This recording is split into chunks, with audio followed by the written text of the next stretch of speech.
อันมีพระพุทธพระธรรมพระสงฆ์เป็นสรณะติปึงขอกราบแนบไต่ไหวสาถวายความเคารพมายังครูบาอาจารย์พระมหาเถรานุเถระ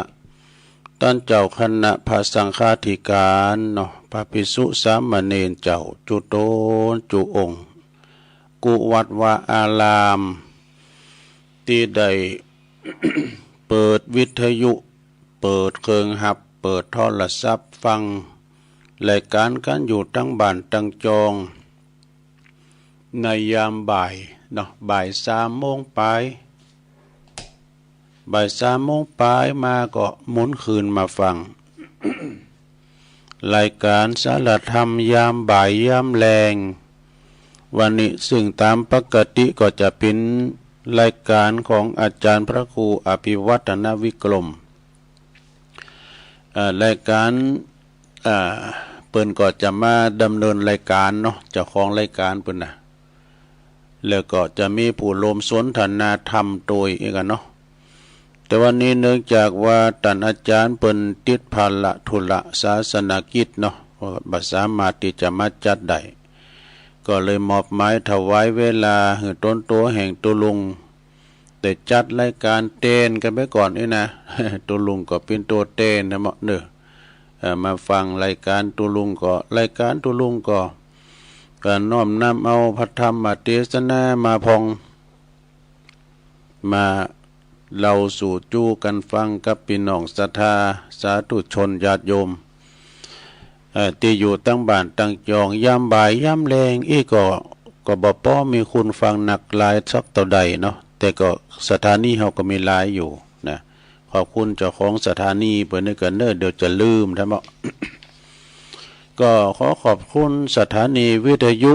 ในเครือข่ายที่เปิ้นรับสัญญาณรายการธรรมะทรงเวลาตั้งแต่ 15 ถึง 17 นาฬิกาคือบ่าย 3 โมงถึง5 โมงเนอดังต่อไปนี้ก็ขอขอบคุณทางสถานีวิทยุคณะสงฆ์อำเภอฝาง จังหวัดเชียงใหม่เนอ FM 100.25 เมกะเฮิรตซ์นี่พี่น้องฟังไม่อายชัยปราการก็ฟังกันหนักหลายเนาะฟังกันหลวงหลายแล้วก็ขอบคุณสถานีวิทยุคืนพระพุทธศาสนาการศึกษาและวัฒนธรรมของวัดฝายหิน FM 104.50 เมกะเฮิรตซ์เนอองค์ขลงในเมืองก็ฟังกันไปฟังไปคืนนี้ก็ครอบคลุมกันหมดไปไกลแผ่วหลายด้อยนะก็ฟังกันไป ขอบคุณทางสถานีวิทยุมนต์เสียงธรรมวัดบุพารามอำเภอแม่แจ่มบนเนออันนี้นะ FM 106.25 เมกะเฮิรตซ์เนอเปิดก็เปิดรับสัญญาณแล้วขอบคุณสถานีวิทยุบ้านทุ่งเรดิโอบ้านทุ่งเรดิโอนี่อยู่ที่สันปัดตองเนอะอำเภอสันปัดตองของปอุดมพุทธวงศ์ FM 89.50 เมกะเฮิรตซ์นะขอบคุณสถานีวิทยุวิทยาลัยสงฆ์นครลำปางตั้งอยู่ที่วัดบุญญาวาสวิหารเนอะ FM 106.50 เมกะเฮิรตซ์เนอะอันนี้เป็นสถานีที่เปิดรับสัญญาณส่งเวลาตั้งแต่บ่าย 3 โมงจนถึงบ่าย 5 โมงเนอศรัทธาญาติโยมก็ฟังกันไปตามอัธยาศัยได้ฟังกันไปนำธรรมคำสอนขององค์บวรสัมมาสัมพุทธเจ้ามีครูบาอาจารย์เปิดก็มาจัดรายการให้ศรัทธาได้ฟังได้ยินกันนะเพราะว่าเสียงน้ำเสียงธรรมนี่ก็ก็แผ่ขยายกระจายเสียงไปถึงบ้านถึงจ้องถึงหอถึงเฮินของพ่อแม่พี่น้องศรัทธานาบุญเฮาเนาะวันตกวันออกขอกไต่หนเนอก็ฟังกันไปหลากหลายทุกวันนะตั้งแต่วันจันทร์ถึงวันศุกร์อันนี้ก็จะเป็นรายการสารธรรมยามบ่ายยามแรงแต่วันเสาร์วันติดเนี่ยก็จะมีทำกรรมหนึ่งก็บ่ายอันปุ่นเนอ6 โมงถึง 2 ทุ่มก็จะเป็นรายการอื่นกันไปนะเวลานี้เนาะสะดา ฉะนั้นวันนี้ก็มาปะกันในว่าทำกลางที่ว่าเดชก็ปอกกาสักต่อใดวันนี้มันหูซึกว่าจะมีบทมืดพองเนาะก็จะเข้าสู่นานเล่งก็จะปิ้นหมอกปิ้นควันแถมเนี่ยธรรมชาติเปิดปิ้นอย่างนั้นน่ะจะปิ้นหมอกปิ้นเมยก็ย้ำเข้าสู่หน้าหนาวเด้อเนาะการทานหนาวนี่ก็จะมีเมยตกเมยลุ่งมาแล้วก็ถ้าว่าเดือน5เดือน6ไปเปิ้นก็จะมีหมอกมีควันก็ห้ามเผาป่าห้ามเผาด้อยกันทำมาเน้อตอนนั้นนะสถาญาติโยมทั้งหลายจะมีปิ้นอย่างเอี้ยนะปิ้นประจำเนาะกับศรัทธาญาติโยมเฮาเดี๋ยวเฮาอยู่กับบ้านกับจ้องนี่ก็สบายอยู่ในบ้านในจองก็ปอหลวงแม่หลวงปอลุงแม่ป่าเฮาลูกหลานก็ไปเยอะการทำงานในนาทีของเปิ้นเฮาก็อยู่หออยู่เฮินอยู่บ้านอยู่จองได้เฝ้าบ้านเฝ้าจองกันไปอย่างเนาะเฮากันเฒ่าแก่มาแล้วก็ไปไหนมลูกก็เฝ้าหอเฝ้าเฮิน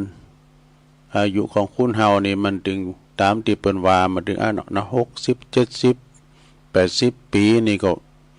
อยู่บ้านอยู่จองเฝ้าหอเฝ้าเฮินกันไปก็ระมัดระวังเนาะเกี่ยวกับการกินการว่าก็การเที่ยวการหยังก็ดีจะไปเสียมันหลุมมันตาวหน่อยลงเด้อ จะไปเสียมันหลุมมันตาวคุณเฮาใหญ่มาเฒ่ามานี่กระดูกมันเปราะดอกเปิ้นว่านะกระดูกมันเปราะ กระดูกมันผอยเพิ่นเรียกว่ากระดูกพรุนนี่นะภาษาเพศประวัติก็จัดระมัดระวังเนาะการตำหันหน่อยตำนี่หน่อยนี่ก็เลิศยิ้มอันนี้เป็นปานเป็นอย่างไปจ้าดาอันนั้นก็อยู่กับหอกับเฮินก็จะไปยกนักยกนองใจความระมัดระวังเนาะวันนี้เมื่อว่ามาพบมาปะกันก็เป็นวันพุธนะหรือว่าวันพุธที่27แล้วกันเนี่ยวันนี้นะสถาญาติโยมทั้งหลายวันนี้เป็นวันพุธที่27แล้วเนอะวันเวลาก็ล่วงเลยผ่านไปเดือนพฤศจิกายน2567ก็เลยดำเดินปลายดังกันเนาะสถา67นี่จะผ่านเข้าไปจะจากเข้าไปอย่างบ่มีวันกลับนี่นำความเจริญวัยเจริญขึ้นแล้วก็วัยเฮาก็ลุง ละอ่อนนี่มันก็เจริญวัยใหญ่นากาบ้านขึ้นมาบ่าแข็งแห้งตั้งเข้ามาเนาะเยเวกเยการอย่างฟ้าผ่าวัยอย่างเฮาสวนี่ก็โอ้เยี่ยมอย่างหน่อยก็หอบก็มอยหายใจเศร้าออกปากกูนะสถาญาติโยม มันก็เหมือนกับตะวันน่ะมันกำลังจะลุ่งไปสู่แล้วก็ออกมาแถมแม่ก็หมุนเว้นไปนะออกตกวัฏสงสารเกิดแล้วเฮาก็ตายแล้วเฮาก็เกิดเนี่ยแต่มันจะเกิดพิมพ์สังก็ฮู้น่ะ ก็ได้ทำบุญสุนทานกันไปนะเปิ้นว่าเกมเข้าเกมของเกมอันนี้เรียกว่าเกมปาไทยัง เกมเข้าหอไว้พบหน้ากันต่อไปอีกกันเนาะเกมไม่ไตสองมากาหุ่นตั้งไปต่างไหนนะสถาญาติโยมฉะนั้นก็เลยทำเดินไปจะเถ่าไปทำปีหนึ่งนี่นะก็เดี๋ยวตุลุงก็จะเอาธรรมมาติดให้ศรัทธาได้ฟังสักกรรมเป็นธรรมก็ตั้งธรรมไว้ก็มีธรรมะบรรยายนะข้อคิดก็มีอยู่วันนี้ก็มาตกมาเตนเปิ้นก็จะเอาอันนี้นี่ทำที่อาจารย์เปิ้นถวายขึ้นนะ ทำนกแขกเต่ากตัญญูเนี่ยอาจารย์พระครูเปิ้นถวายทำนี่ตั้งแต่60มาแล้วนะเนี่ยจะเป็นธรรมอันนี้นะทำสาธาโวเนาะลองเสียงพอก่อนเนาะเสียงก็ย้ำไข่เตะแต่เนาะเสียงแตกอยู่นะซะนะกอยวาไปเนาะกอยวาไปฟังน้ำฟังธรรมแบบมรดกธรรมปืนเมืองหนึ่งกันเน้อเสียงหลักข้างแตกไปก่อนก็เดี๋ยวจะมีธรรมะบรรยายแถมวันนี้จะเด็ดเตดบรรยายเรื่องพระในบ้าน เนี่ยคุณปอคุณแม่ติดตั้งไว้แล้วในชั่วโมงที่2ปกให้เนาะชั่วโมงที่2ปุ่นนะถ้ามันนี่ก่อนป้อยาวสักเท่าใดเนอะทำนกแขกเต่ากตัญญูนี่นะเดี๋ยวก็มาสรุปเนื้อหาใจความของธรรมเนาะจะเตะธรรมไปก่อนนะโมตัสสะภะคะวะโตอะระหะโตสัมมาสัมพุทธัสสะ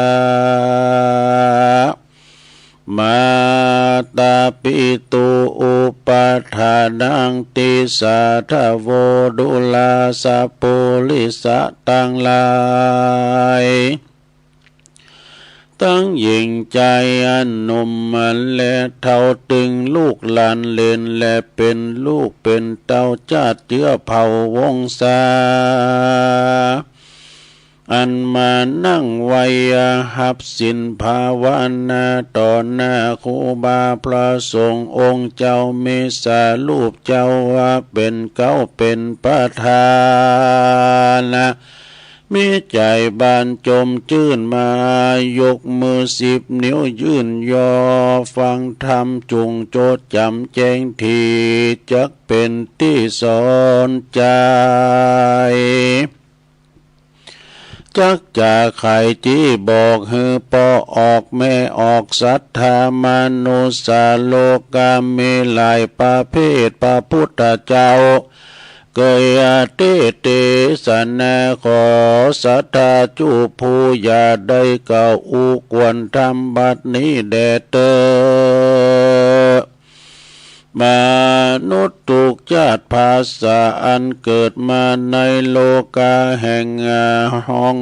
ล้วนเกิดมาจากท้องแม่มารดาปิตานั้นนาผู้เป็นหือกำเนิดมารดาเป็นที่บังเกิดคนเฮาได้นบน้อมเนาไว้อยู่ในท้องแม่ตุกเหลือและทรมานถ้าบุญสมปานเมน้อยป้อยบ่ได้เกิดมาเป็นคนมาจากตายไกลกาเมื่อยามอยู่ในท้องแม่ต้องบอดตันแก่ครบ10 เดือนสายตาเจือนสายตาและเจือนจะไปลืมคุณพ่อแม่ยามเจ็บเป็นแก่เท่าชันลาพ่อแม่ก็มีเมตตาต่อแต่น้อยหักห่วงห้อยคืนวานมีกุลอานันต์คันนับบ่ได้องค์คำหนอไทยพระตนที่ไว้สัตตาก็ยังน้อมไว้พระมารดาบนสวงสวรรค์ตาอาราตาวาติงสาติตอภิธรรมตอบแทนคุณสิริมหามายาแม่เจ้าเคยได้ดูดเสวยขันนมสองเต้ายามเมื่อแม่เป็นเจ้าพ่อเฝ้าหักษาคุณแม่นี่นักกว่าแผ่นดินนักกว่าหินภูพายันกว้างบ่อาจเอาอย่างมาเปรียบอ้างได้เตและนา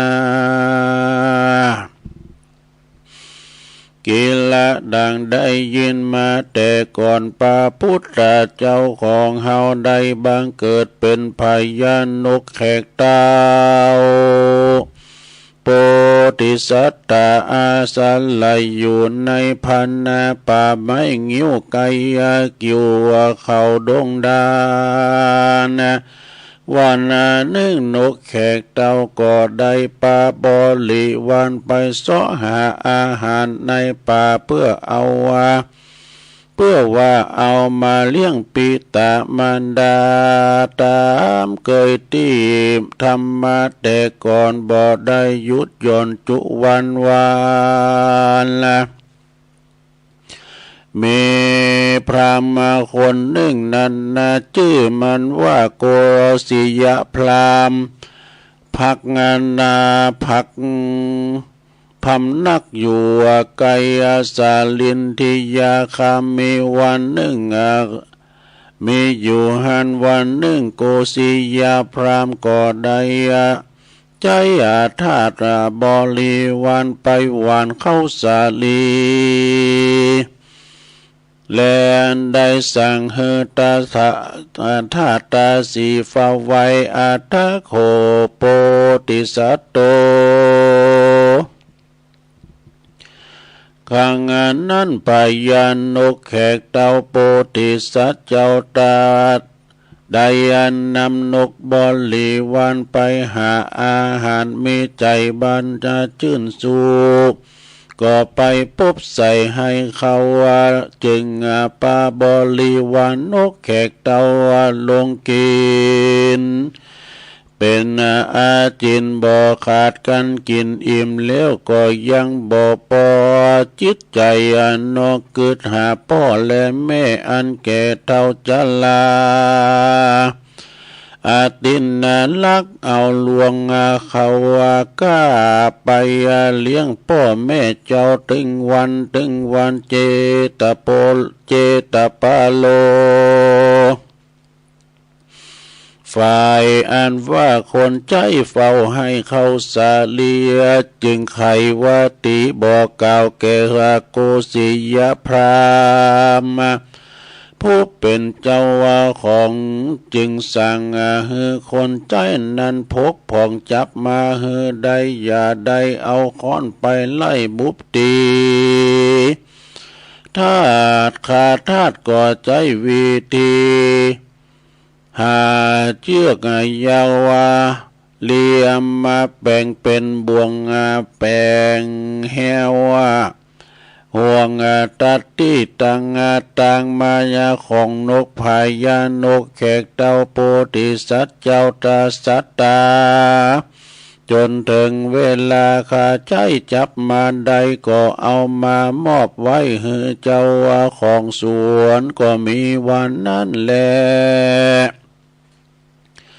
โกศิยพรามก็ถามว่าดูกันละก่อนท่านปักษีท่านมากับเอาเขาสาลีไปบ่ขาดท่านมีความอาฆาตโกรธเคืองเฮาเรื่องใดจะท่านมีกาถาแปลงช้างท่านมีคามาแปลงช้างเขาไว้ตัดที่ใดนั้นจานกโป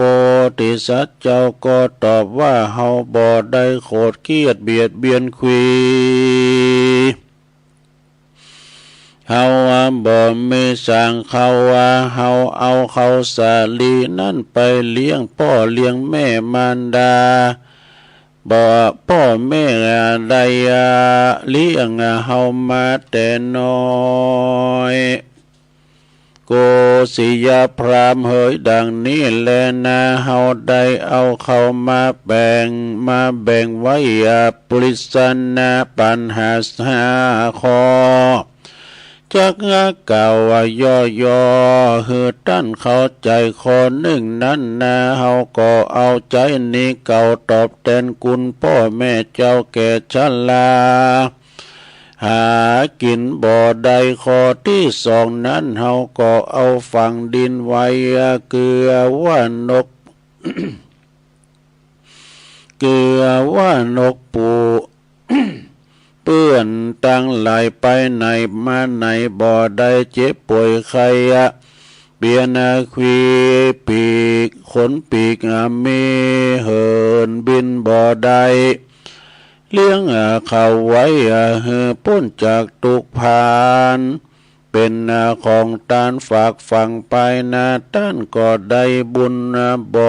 สูญฝุ่นยาโกศิยพรามได้ตานตัวข้าจุงโมตนา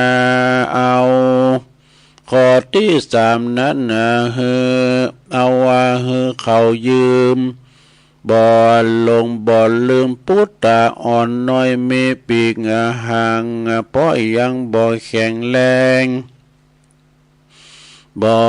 มีบามีแห่งไปหากินได้เลี้ยงเขาไว้เขาก็ใหญ่ขึ้นมาเฮาก็จันลาเทวะแก่เท่า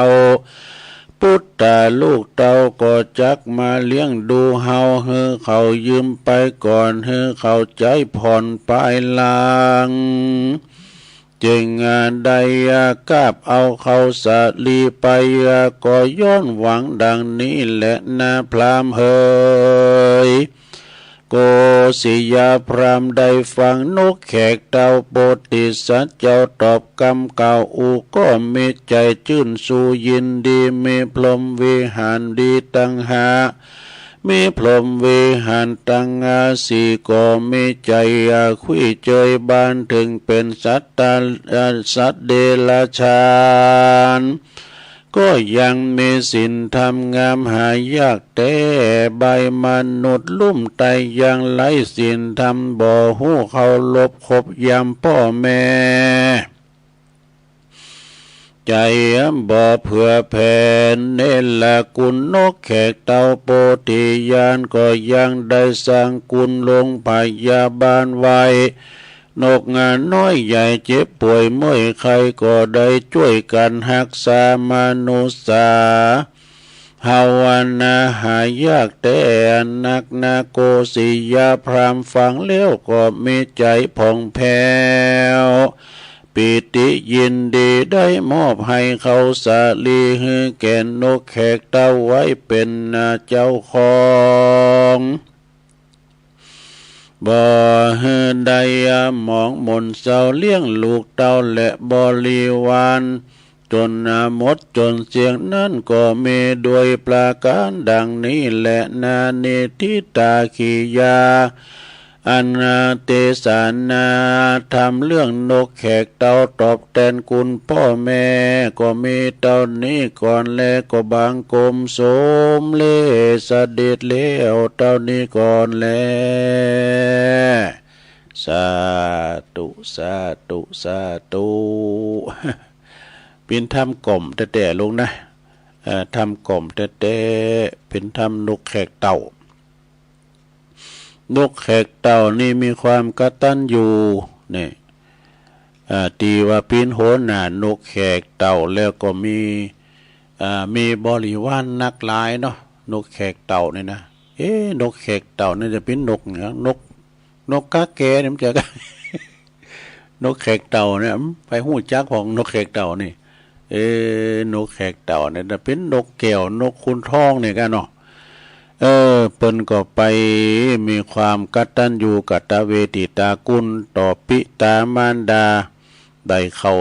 าสาลีมาแล้วก็เปิ้นอู่พินพิสันนาธรรมเอาไปใจหนีเก่าเอาไปเลี้ยงลูกเต่าเอาไปเลี้ยงอันนกที่เปิ้นเจ็บป่วยนกเฒ่านกแก่บินเหินไปไหนบ่ได้ดาวเนาะเปิ้นก็มีความกตัญญูไปตอบแทนคุณปอคุณแม่แล้วก็เอาไปเลี้ยงลูกเต่าแล้วก็เอาไปเลี้ยงนกที่มันเฒ่าบินไปไหนมาบ้านไหนบ้านใดก็เป็นเราโกศิยาพราหมณ์เนี่ยโกศิยาพราหมณ์ก็หันว่าโอ้ขนาดเป็นสัตตลิสานนี่ยังมีความกตัญญูกตเวทิตากุลก็ยังมีความตอบแทนคุณปอคุณแม่ทีแรกก็เฮาเข้าใจว่านกแขกเต่าตัวนี้จะได้นี่มีความตัณหาหรือมันแปลงเล่าเข่าสางเข่าไว้ในแพะในป่าบนกะไปถามเพิ่นว่าแต่ก็มันเยอะมันเอาไปกินหายใจเสียงกะเอามาคำก็มีความมาคำเฮาใจน่ะเพิ่นก็เลยทาตาสาในโบ่งจ้าโบ่งไว้ก็มาถามเพิ่นก็ตอบปิญญาเนาะสาราอันนี้นกแขกเต่าผู้มีความกตัญญูต่อบิดามารดาเด้อจบลงไปเอาปอนนี้ก่อนเนาะสาธาเนาะเอาปอนทำไว้ก่อนปอนทำให้ก่อนเดี๋ยวจะได้ติดทำกันแถมธรรมบรรยายอันนี้ขอบคุณอาจารย์พระครูอภิวัฒนวิกรมเปิ้นได้มอบไม้ถวายถ้ำนกแขกเต่าไว้ เอาไว้ติดในสถานีตั้งแต่ปี60แล้วเนาะนะตัวที่ว่าเพิ่นเป็นเจ้าภาพเนาะตึงหลวงตึงหลายอันนี้การโลมเลยเอาป้อนก่อนสัปปิติโยวิวาจันตุสัพพะโลโกวินาสตุมาเตภวัตวันตะลายโยสุขีติขายุโกภวะอภิวาตานาสีลิสานิจังวุตตาปัจจายโนจัตตาโลธรรมาวัตันติอายุวันโนสุขังปะลังเอาแล้ว จบไปอย่างนั้นแล้วหลวงเอ้ยปินธรรมนกแขกเต่าสัพพะทานังธรรมทานังชินาติเนอสทาเอาได้ฟังเทศฟังธรรมครูบาอาจารย์เปิ้นเทศนำเทศธรรมมาหลายข้อหลายตุนหลายองค์แต่ว่านี่เฮาก็ฟังธรรมเนื้อมหาจารย์เวสสันดรจาดกการจุดจกการถวนหาปินตาดีโมนดีงานได้แม่นกะพระอาจารย์เน้นละกับเปิ้นเทศนำเทศธรรมแต่ว่าก็เป็นตีละเมาเอาใจเนาะศรัทธาญาติโยมทั้งหลายก็มีหลากมีหลายครูบาอาจารย์เพิ่นก็มามอบคือคติธรรมศรัทธาได้ฟังกันเนาะตอนนี้ไปตั้งธรรมไว้ละตัวลุงจะเอาธรรมอันพระในบ้านนี่กันเนาะพระในบ้านลองมาฟังกันพอเด้อเป็นธรรมบรรยายตั้งไว้แล้วตั้งนะโมไว้ก่อนนะโมเลยเนาะนะโมตัสสะภะคะวะโตอะระหะโตสัมมาสัมพุทธัสสะนะโมตัสสะภะคะวะโตอะระหะโตสัมมาสัมพุทธัสสะนะโมตัสสะภะคะวะโตอะระหะโตสัมมาสัมพุทธัสสะพรหมาติมาตาปิตโลติอันนี้เป็นคาถามาลงเลยณโอกาสบัดนี้อาตมาภาพขอจักได้แสดงพระธรรมเทศนาเนาะเปิดประดับสติปัญญาเพิ่มพูนบุญยราศีที่ตันเจ้าภาพเนาะได้ไปอาราธนาพระสงฆ์มาเตศนี่นะเพื่อจี้เหตุจี้ผลสารธรรมคำสอนในพระพุทธศาสนาให้แก่บรรดาลูกเต่าเหล่าล้านเลนนะอันนี้สมมุติว่าเปิ้นมีงานศพนะลูกนะทำในเปิ้นเตศงานศพลูกแล้วก็พ่อแม่พี่น้องศรัทธาตันผู้มีเกียรติเนอะที่ได้มีโอกาสมาร่วมทำบุญทักษิณานุปทานเปิดอุทิศบุญกุศลไปหาผู้ที่ลงหลับนะได้ลูกหลานก็มาโหนล้ำลึกนึกถึงบุญคุณผู้ที่มีคุณแก่ลูกแก่หลานนะก็คือสิ่งที่เปรียบนะก็คือพ่อแม่นะพ่อและแม่เนาะฉะนั้นจึงได้ปาการทำบุญอุทิศส่วนบุญส่วนกุศลไปหาเปิกแสดงความกตัญญูกตเวทิตาธรรมที่ตันได้เล่งดูอุปธรรมเข้ามาตามสมควรแก่กาลเวลาเนาะ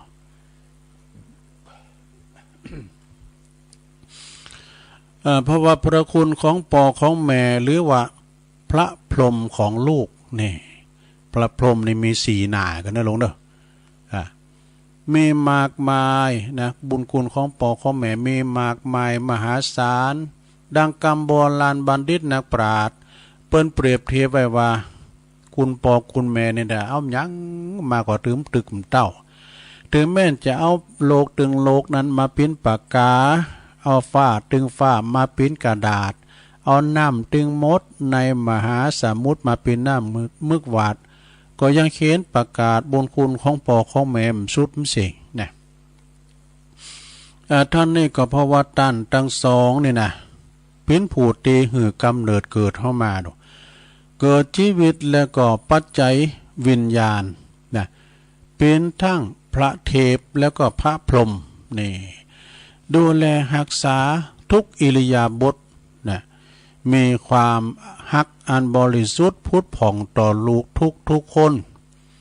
บ่มีอคติล้ำเองนะบ่อายเก้ามันลึกล้ำไปก็มว่าฮักลาคนเดียวก็มใจบ่หวังอันสิ่งตอบแทนกับปอกับแม่เปิ้นบางทีในลูกมันมาเกิดยังได้เกิดอยู่ในตองอยู่ฮักไว้ก่อนนะมันจะผีค้นผีการมันใหญ่มากมันจะปิ้นขโมยขาโจรมันจะปิ้นฮิปโปฮิปปี้มยามัวหักไว้ก่อนเนาะพ่อแม่นี่หักลูกวัดหักลูกหักเต่าไว้ก่อนจัดว่าเป็นพระอรหันตาเนอะพ่อแม่นี่นะจัดเป็นพระอรหันต์อาหารตาแต่สมควรตีลูกควรจะเข้าหลบปูจาสัมมาคารวะเนอะนะก่อนนี่เป็นอย่างนั้นแต่ก็เลยว่าเปิ้นจะกินเข่าไงนะกันพ่อแม่แม่ได้กินก็ได้ดูกำเข่าบดเหือมือปูออกปวกไข่กินเข่านะกันพ่อแม่เจิมก่อนเกินดูจึงจะได้กินนะถ้าเข่าไม่ก็ป้อเข่านะแบมือซองให้อย่าลูกนกป้อในปั้นเข่าก็กำด้วยอากาศมันมีความผูกพันกันก่อนเนาะ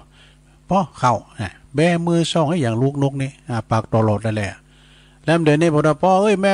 มากินข้าวเผื่ออีปอยแม่จะมาพอจะดีไปตักเต็มถ้วยนะสัมมาคารวะเนอเข้าหลบปูจาเพราะหันว่าความจริงเป็นอย่างนี้นะผู้หู้ผู้ฉลาดเป็นผู้ที่บ่เนละคุณนะคุณเตียนหักปอหักแม่นะฮักปอฮักแม่บะเน่ละคุณแน่นอนมีความกตัญญูกตเวทีก็พยายามตอบแทนบุญคุณตามกาลเวลาโอกาสเนี่ยก็ยอมบ่เขี้ยวคลาดแห่งกรรมดีเนอะนะมีความสุขมีความเจริญยังปิ้นตียกย่องสรรเสริญของสาธุชนคนดีโทไปนะพระพุทธเจ้าเพิ่นสักเสริญเยินยอว่าบุคคลใดมีความกตัญญูหูบุญหูคุณพ่อแม่นะโลกเปิ้นก็สักเสริญเยินยอสมดังบาลีที่เปิ้นว่านิมิตตังสาธุรูปานังกตัญญูกตเวทิตาแปลความว่าความกตัญญูกตเวทีเป็นนิมิตหมายของความเป็นคุณดีเนอะ ไอ้จะดีจะเลี้ยวหือพอที่นี่ไปพอที่อื่นจะไปพอว่าไอ้นี่มันดีดซึ่งดีมันเต็มต่อดี มันกินเหล่าดีอันนั้นมันดีไปนอกเนาะดีไปในจะต้องมีความกตัญญูกตเวทีเนอะถ้าจะหืออูถูกต้องตามเหตุผลแล้วการจัดทดแทนตอบแทนบุญคุณของพ่อของแม่นั้นควรที่จะเยเหตอนที่เปิ้นยังมีอินทรีย์ชีวิตเนี่ยนะตอนที่พยายามตายเด้อเนาะสดาเนาะจะได้ปลื้มจิตปลื้มใจทั้งโตตันแล้วก็โตเฮาตวยได้เป็นยาชาโลมจิตใจหือตันนะหือมีจิตใจสดชื่นเบิกบานนะมีอายุยืนนานมีอายุยืนนานต่อไปได้สิ่งที่สำคัญคือเล่งน้ำใจซะนะเนาะเล่งน้ำใจหือตันน่ะโดยลูกประพฤติปฏิบัติดีชอบนะบันลักบ่จกบ่ให้บ่ปินอันธพาลบ่ปินแว่นนะประกอบไปโดยหือมีศีลมีธรรมตันก็สุขใจแล้วสดาญาโยมทั้งหลายเอ้ยเดี๋ยวนี้นักเกพอเนอลูกหลานเดี๋ยวนะก่อนเนี่ยตุลุงในโดนฝ่ามือแป่นนะใส่เขาตาบขาเนี่ยตาบลุงเฮินได้ดูขาบอยู่ในเฮินบุญต้องลุงเฮินสัมจะเจ็บนางปวดเดี๋ยวนี้ต้องไปตีเขาเนอะเราไปสั่งสอนไปด่าเขาให้หน่อยนะบริษัทตัดรถเครื่องแอนแล้วอยู่เฮินเปิดมาบุอูดถึงความตุกของปอของแม่เนาะซ้ำเตือนเนี่ยเปิ้นมาบอกเหรอนะลูกมึงงั้นโตเลยเฮ้ยแต่ในลูกโตแต่เนี่ยเป็นโหหนาปลาเวาะไปนะมันมาโตยเขานะกา ยังปอกเอาลูกอยู่นะลูกเขาในแต่ดีกามันมาโตยเขาจู้มันไปแม่เนี่ย ปิ้นตีหือกำเนิดเกิดลูกนะแสนที่จะลำบากอยากเย็นเข็นใจเอาชีวิตเป็นเดิมพันนะเอาชีวิตเป็นเดิมพันนะยามเมื่อลูกอยู่ในต่องในคันจะลูกจะนางจะยังจะเตี้ยวจะเยียวจะสมาหน่อยจะทายก็คือระมัดระวังกุยอย่างต่างเตียวทุกอิริยาบถสีนางนอนยืนเดินนอนขอมก็ไม่ได้เด้อคุณมาเนี่ยเนาะนี่เพิกกระดึงตลาบได้ลูกเกิดออกมานะก็เป็นอันตรายก็เป็นอันตรายต่อลูกนะจะยังจะเตียวกินอาหารก็อดกินอดกันงดของเค็มของเผ็ดของหวานของขมของขมแต่มีกะของห้อนนะของสาแลงโกจะเป็นปิดเป็นไพ่แก่ลูกครบ10 เดือนนะลูกก็เกิดออกมาปิตามารดาก็โสมนัสยินดีปรีดาปาโมดเนี่ยเมื่อกับได้เพชรได้แก้วสารพัดนึกกาแสนกาลาดนะลูกเกิดออกมาล่ะทานุถานน้อมกล่อมเก่งหอบลุ่มลาบ่หือพลากสายตากูเจ้ากูคำนะเอาทันเอานมจอมปากหือลูกได้ดูดกินนะตึงวันตึงคืน น้ำนมของแม่เนี่ยก็ปิ้นเลิศเนอะมันเจอเฮานะลองบีบน้ำนมให้แม่ใส่ถ้วยใส่แก้วก็ดีแล้วก็ผามหน้าฟ้านหน้าแล้วก็บีบใช่นะมันจะกลายเป็นสีแดงเลยนะอันนั้นแหละคือเลิศนะนี่หมอบอกนะ เปิ้นว่าบทเพลงมีพันเพลงเนี่ยนะเพลงนี้ก็ฝนเดือน6เลือดในอกผสมกลั่นเป็นน้ำนมให้ลูกดื่มกินแน่แต่ก่อนนี่เปิ้นแม่นี่เปิ้นเลขลูกโดยนมแม่ดอกพ่อจะหน้าเนมก่อนเนี่ยลูกจะเจอฟังปอแม่จะมีความผูกพันพอกินน้ำนมจากอกเลิศแม่ดอกเนาะเลิศที่กันก้องมาเป็นน้ำนมกินเนี่ยมันจะมีความผูกพันมันจะมีกัดตันอยู่เดี๋ยวนี้เขาอ้อนนมอย่างนมแปะนมโง่ก็นะนมโง่ก็โอ้โง่ทำมาเกิดพอโง่ขีดโตเนาะขีดร้อยขีดป้านโตลงจับใส่โง่ตัวดีก็ยังแควหน่อยกะก็แล้วมันบีบว่าจับตัวโง่มันบัดนี้มันสลิดพิษปางเอาแล้วลูกก็จะสลิดพิษปางอย่างโง่เนาะแล้วเจอลูกเขาหายนะเอาโขดนุ่มเหยียดปากละลาเอ้ยจะไปหายในลานเนอนอนกอดโขดเนี่ยโขดนุ่มนะว่าใหญ่มากในลูกเขาเนี่ยนอนกอดโขดเราตึงย่างที่อื่นวันนั้นจะบ้านเฮาเนี่ยเอาฐานเขาใส่นะก็คือเลือดของแม่นี่แหละคือพระพรหมของลูกนี่พระพรหมของลูกนะเมนะคือเมพรหมทั้งสี่เมวิหารทั้งสี่เมพรหมวิหารทั้งสี่นั่นเองเมเมตตาความหักใครหักโดยความบริสุทธิ์ใจนะกรุณาก็คือความอินดูสงสารแล้วก็หันอกหันใจเมื่อลูกตกละกรรมลำบากเนี่ยแล้วก็มุทิตาพลอยยินดีเมื่อลูกได้ดิบได้ดีบ่แสดงความอิสาริษยาเนอะกันบักกันแก่งลูกนะอุเบกขาเนี่ยก็หมายถึงว่าวางเฉยนะบ่ดีใจบ่เสียใจบ่เหยียบยำเมื่อว่าลูกถึงความวิบัติอับจนนี่นะบ่เหยียบยำแล้วก็พอออกสถานทั้งหลายพ่อแม่นี่นะคือเป็นพระเทพตัวเนอะคอยระมัดระวังรักษาลูกเต่าลูกห้อยตีนเต่าจอนนะดูห้อยตีนเต่าจอนอาบน้ำป่อนเข่านั่งเผานั่งเฝ้านอนเฝ้าบุตตาอิดอ่อนจนพออิดพออ่อนกายยา นะรับเติกนอนเจ้าเหมือนอันลูกนะเป็นเจ้าเป็นนายเนาะพอลูกในเหมือนเจ้าเหมือนนายนะเนี่ยเปิ้นเล่มใหญ่ก้องใหญ่กันเล่งใหญ่มาแล้วปวดโตอย่างงูเห่างูจ้อง บางพองก็ลืมปอลืมแม่ก็มีนะบางพองในโปโดด่าแม่ด่าปอในมอกนอกนี่ก็มีนะมามีที่อื่นเหมือนจะบ้านเฮามีเมืองนอกปุ่นมีญี่ปุ่นปุ่น โอ้เจ้าญี่ปุ่นไม่ไหนกะชูมาเนี่ย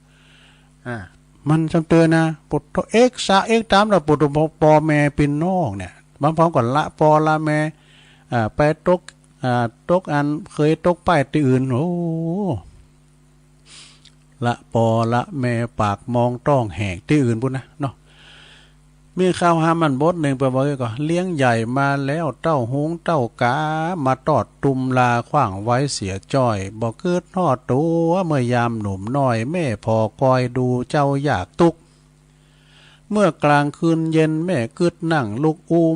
หอบเจ้านงไหวกันว่าเจ้าลูกน้อยสะดุ้งตกใจแม่จักห้ำให้ขวัญมาเนื้อเจ้า แม่จักจำไอแม่จักจำไอกวนนายลูกเต้าสะดุ้งตื่นเมื่อเวลาตื่นพักผ้าขี้เยี่ยวนายอีแม่ก็เอาไปซักตึงตากแห้งตึงวัน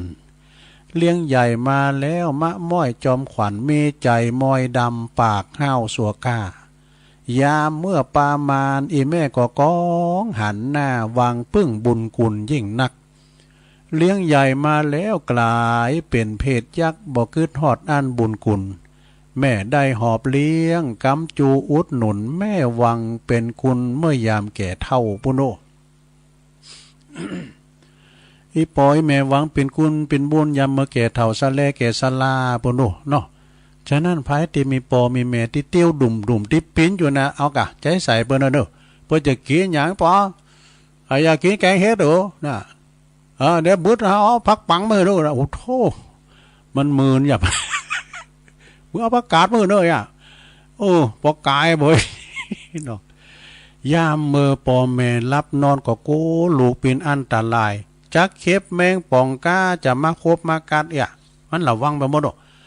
ตลอดถึงเนาะยุงเห็นไล่ยุงมาตอมมาไต่แม่ก็เฝ้าพอเฝ้าคอยดูแลนะยุงไม่ให้ไต่ไล่ไม่ให้ตอมบางข้างบางที แม่ห่มผ้าหือลูกนะแม่ห่มผ้าลูกนะลูกห้อนเอาตีนถีบเนาะแม่เอาตีนถีบออกมานะจำเตือนเนี่ยมันไห่มันแยงนะแม่มันงอมเข้าไปยืนเนี่ยลาไม่ยั้งตีนต่างหน้าแม่ก็ไม่นุ๊กมันยังให้แต่น้อย ก็มันไล่เด้งซ้าไม่ห่มยังเนาะตีนต่างหน้า ไปเย่มันเฮเนี่ยลาเอ้ยนอนกอดโขดเนี่ยลาเอ้ยนะไปว่ากำเลวเอาไหนกินไหนกะแม่ดอกก็เก็บเอาผ้าห่มมาห่มหือเหมือนเดิมนี่บางบางทีนะบ่ได้จมบ่ได้ด่าหือลูกหือเต่าบางข้างกินข้าวได้2-3 กัมได้ยินก็ยุดกลางคันทันทีเพราะว่าได้ยินเสียงดูหายไวนะปวดโตมันดึงเข่าก็ดึงออกปากแล้วนะหิวปิ้นหิวอยากแลนก็คือฮกนะลุงเนี่ยเติมเกี้ยวข้าวเกี้ยวน้ำเนี่ยไปหาลูกเนี่ยเอาลูกมานอนตัก แล้วก็เอากุยก็เอาเข่าก็เอาหยอดใส่ปากเนี่ยนะปากตลอดเนี่ยหยอดใส่ปากดูเฮานี่ว่ากินข้าวลำเลยนะเอานิ้วก้อยเนี่ยหยอดน้ำใส่ต้วยเนี่ยจุนใหญ่นากาบ้านเจริญเติบโตมาเจริญเติบโตมาเป็นคุณ เนี่ยชนะญาติโยมดันหลายแล้วก็สูงเข่าห้องหำห้องเฮนแหมนี่อันนี้สำคัญนะเข้าห้องหำห้องเฮนได้ฝึกหานปอแม่คือเป็นคู่เก่าเนอะคู่เก่าที่ซ้อนห้องปอห้องแม่ปูป้าเนี่ยมัมเนี่ยแล้วก็ไปเฮนตังนอคู่ห้องเฮนเปิ้นว่าคู่สอนหนังสือก็กายขอไข่กะจนจบปฐมปีที่5ปีที่6เนี่ยแล้วก็ต่อบุญมาวาสนาส่งขยันมันเป็นก็ไปต่อแถมมีความภาคเพียรไปถึงปริญญาตุลุงในจบเมื่อดับปริญญานะจบป.4 ก็ติดจ่าป.เดียวตุลุงเยอะก็มันพินจ่าเลี้ยงควาย พ่อแม่พี่น้องเปิ้นว่าจบปริญญาเนาะอันนี้เปิ้นจบปริญญาส่งลูกส่งเต่าจูนเทนปริญญาจบมีอันไรเหรอลูกเปิ้นเฮนเนาะเฮนเขาจุนว่าโตเป็นการเฮนเปิ้นดีปโถปอแม่ผมเรียกว่าปอมีน่ะขายหน้าปิ้นหอมน่ะส่งลูกหอมหำเฮนนี่นะ ควายอีเผือกไปกี่ตัวควายแม่ว่องไปกี่ตัวสูงมันเห็นนั่นน่ะตัวเอ้ยน่ะรับปริญญานะโอ้แทนที่จะไปกินเล้งโรงแรมหมดว่ะดูจะเอาผักโพไปกินเล้งเอาครูบาอาจารย์ไปแสดงความยินดีปุ้นบุญโรงแรมหมดบอยแม่ไปเมื่อเด้อฮันดีอายบ่นะแต่งตัวซ้ำซอยแน่คือมาเกิดเกิงตอนนี้ก็อันนี้ก็สำคัญน่ะเนาะคือว่าดีอายบ่ว่าไปเมื่อเด้อแต่งตัวมอซอยก็มาย้ำเกิดยามือหอดเปิ้นสูงมันเห็นพอเนาะควายขีดโตโง่ขีดโตเปิ้นขายสูงมันเล่งไปถึงไหนอันนี้นอกเรื่องเลยพ่อแม่ก็มุทิตายินดีนะศรัทธาญาติโยมทั้งหลายบ่เสียที่ตีได้เล่งลูกบ่เสียได้สตั้งทรัพย์สินเงินทองจือว่าได้ตอบแทนคุณงามความดีของพ่อของแม่เวลาพ่อแม่บางทีนี่ก็ไปอยู่ต่างถิ่นต่างแดน3 ปี4แรงมาให้เติงพ่อแม่พ่อมีจะมีของพอเนาะมีข้าวมีของมีให้ไม่นามาไม่ได้ว่าโดยว่ามายังเอาหยังมาหือมาพอว่าปอยแม่เขาได้อย่าปันเขาปันของหมดเนี่ยนาปันไตนะเอาเลยปิดว่าว่าแบบนี้ทำแล้วมาจะมาหบมาแบ่งตีแบ่งไปเฝ้าถอดเขียวถอดง่าเดินลงเด้อเวลาไปปันเขาเป็นหลอกกันเฮาเวแล้วไปอยู่ด้วยบ่ายเก้าก็เมมัมสูไปอยู่ด้วยอีหลาก็พูมัมสูน่ะเอาล่ะคนเฒ่าเวแล้วไปเฝ้าถอดเขียวถอดง่าเด้อเอาไว้กันตายไว้ก่อน ความจริงในพ่อแม่นั่นน่ะเป็นพระแต่ประจำบ้านของทุกคนเนี่ยพระในบ้านนะไปแล้วซะนะลงไปบ่ล่ะไปตักข้าวใส่บาตร100 วัดพันวัดก็ย้ำอานิสงส์ย้ำตักเตาอันตักข้าวใส่ปากปอปากแม่เด้อจะบอกนะในธรรมเพิ่นว่าอันดูไปตักบาตร100 วัดพันวัดน่ะโอ้วัดหลวงปู่หลวงพ่อนั้นวัดเจ้าคุณนั้นก็ไปวัดนั้นก็ไปวัดดังๆก็ไปพระในบ้านนั่นน่ะไปตักข้าวใส่ล้อนะปากมาปากมันใบได้บุญคำแล้วนะตักข้าวใส่ปากปอปากแม่เนี่ยนะเป็นพระแต่ของในบ้านทุกคนแต่คุณเฮานั้นน่ะบ่ฮู้นะมักจะป้ากันไปกราบไหว้พระนอกบ้านนะลงทุนลงแรงเสียเงินเสียทองไปก็มีแต่ลูกสมัยนี้ก็พินจำนวนบ่น้อยเด้อที่บ่ค่อยกราบไหว้ชูมาคารวะพ่อแม่ผู้เฒ่าผู้แก่ครูบาอาจารย์นี่เป็นลูกหลานเนรคุณแม่แต่วันปีใหม่นะเดือนจีปีใหม่จะไปซักเก่าดำโหซื้อผ้าซื้อเสื้อเฮ้ยแม่ซักพื้นก็บ่มีศรัทธานะไปไม่ได้นะไปด้วยโควิด มันดึงอ่างไปเลยจุมาเนี่ยเอามือไปเลี้ยงถูกไหมแล้วก็เมื่อว่าบ้านแน่เป็นว่านับว่าบุญคุณของพ่อของแม่นี่มากนักหลายเลือกกว่าเม็ดหินเม็ดทรายกันเนอะศรัทธาเนอะไผที่ทำให้พ่อแม่ตกน้ำตาอาบหน้าย่อยนะยศหนึ่งก็น้ำหมอนะ6 หมอนั่นเนอะแต่ท้องยศก็2 หมอ3 ยศก็3 หมอถ้าปังลุงพึกนะเป็นน้ำทะเลหมดเนอะหรือมันก่อการเฮาเสียน้ำพ่อแม่น้ำตาตกนะเฮาเนี่ยจะโดนปลูกเฮาเนี่ยมันได้เป็นล่อตัวหอยตีนโง่นะซะนะคำมันมาเต้นนะมันเต้นจัดเนี่ยนะคำที่ทำกับพ่อกับแม่เนี่ย ถึงไหนเอาพ่อเอาแม่ทั้งสองเปิ้นว่านะพ่อแม่เป็นพระอรหันตาเด้อบ่เกิดผูกอาฆาตพยาบาทลูกอย่างซักอย่างแหละนะแล้วก็แม่ว่าลูกจะทำผิดพลาดนะจะทำผิดพลาดพ่อแม่ก็ยังหืออภัยยกโทษหือบ่โกรธบ่เกลียดบ่ชิงซังใจอุเบกขาวางเฉยบ่หือลูกได้เสียใจอันนี้แหละคือพระอรหันตานะศรัทธาจะหาไผตีนไหนมาเปรียบเทียบเหมือนปอบเหมือนแม่ฉะนั้นจึงสมควรที่ลูกทั้งหลายจะต้องตอบแทนบุญคุณเด้อถ้ากินอย่างล้ำก็แบ่งมาคือพ่อคือแม่พองมันได้ไปหาเปิ้นก็โทรละทรัพย์มาคือเปิ้นพองนะ กินข้าวแล้วเสาเฒ่ากินเหล้าแล้วป้อกินข้าวแล้วกะเนี่ยตัวพวกก็ดีใจได้ยินเป็นลูกมาตักเนี่ยเมื่อตันมีชีวิตอยู่นะก็และก็ต่างจากกันไปนะในฐานะที่เฮาเกิดมาเนี่ยเป็นเจ้าปุตนับถือพระพุทธศาสนาองค์พระสัมมาสัมพุทธเจ้าได้วางลักเป็นประเพณีไว้ก็คือวางหน้าที่ไว้นะพึงปฏิบัติให้ลูกทั้งหลายลูกบุตรธิดาทั้งหลายดังต่อไปนี้นะคือบุตรพึงบำรุงด้วยสถานห้า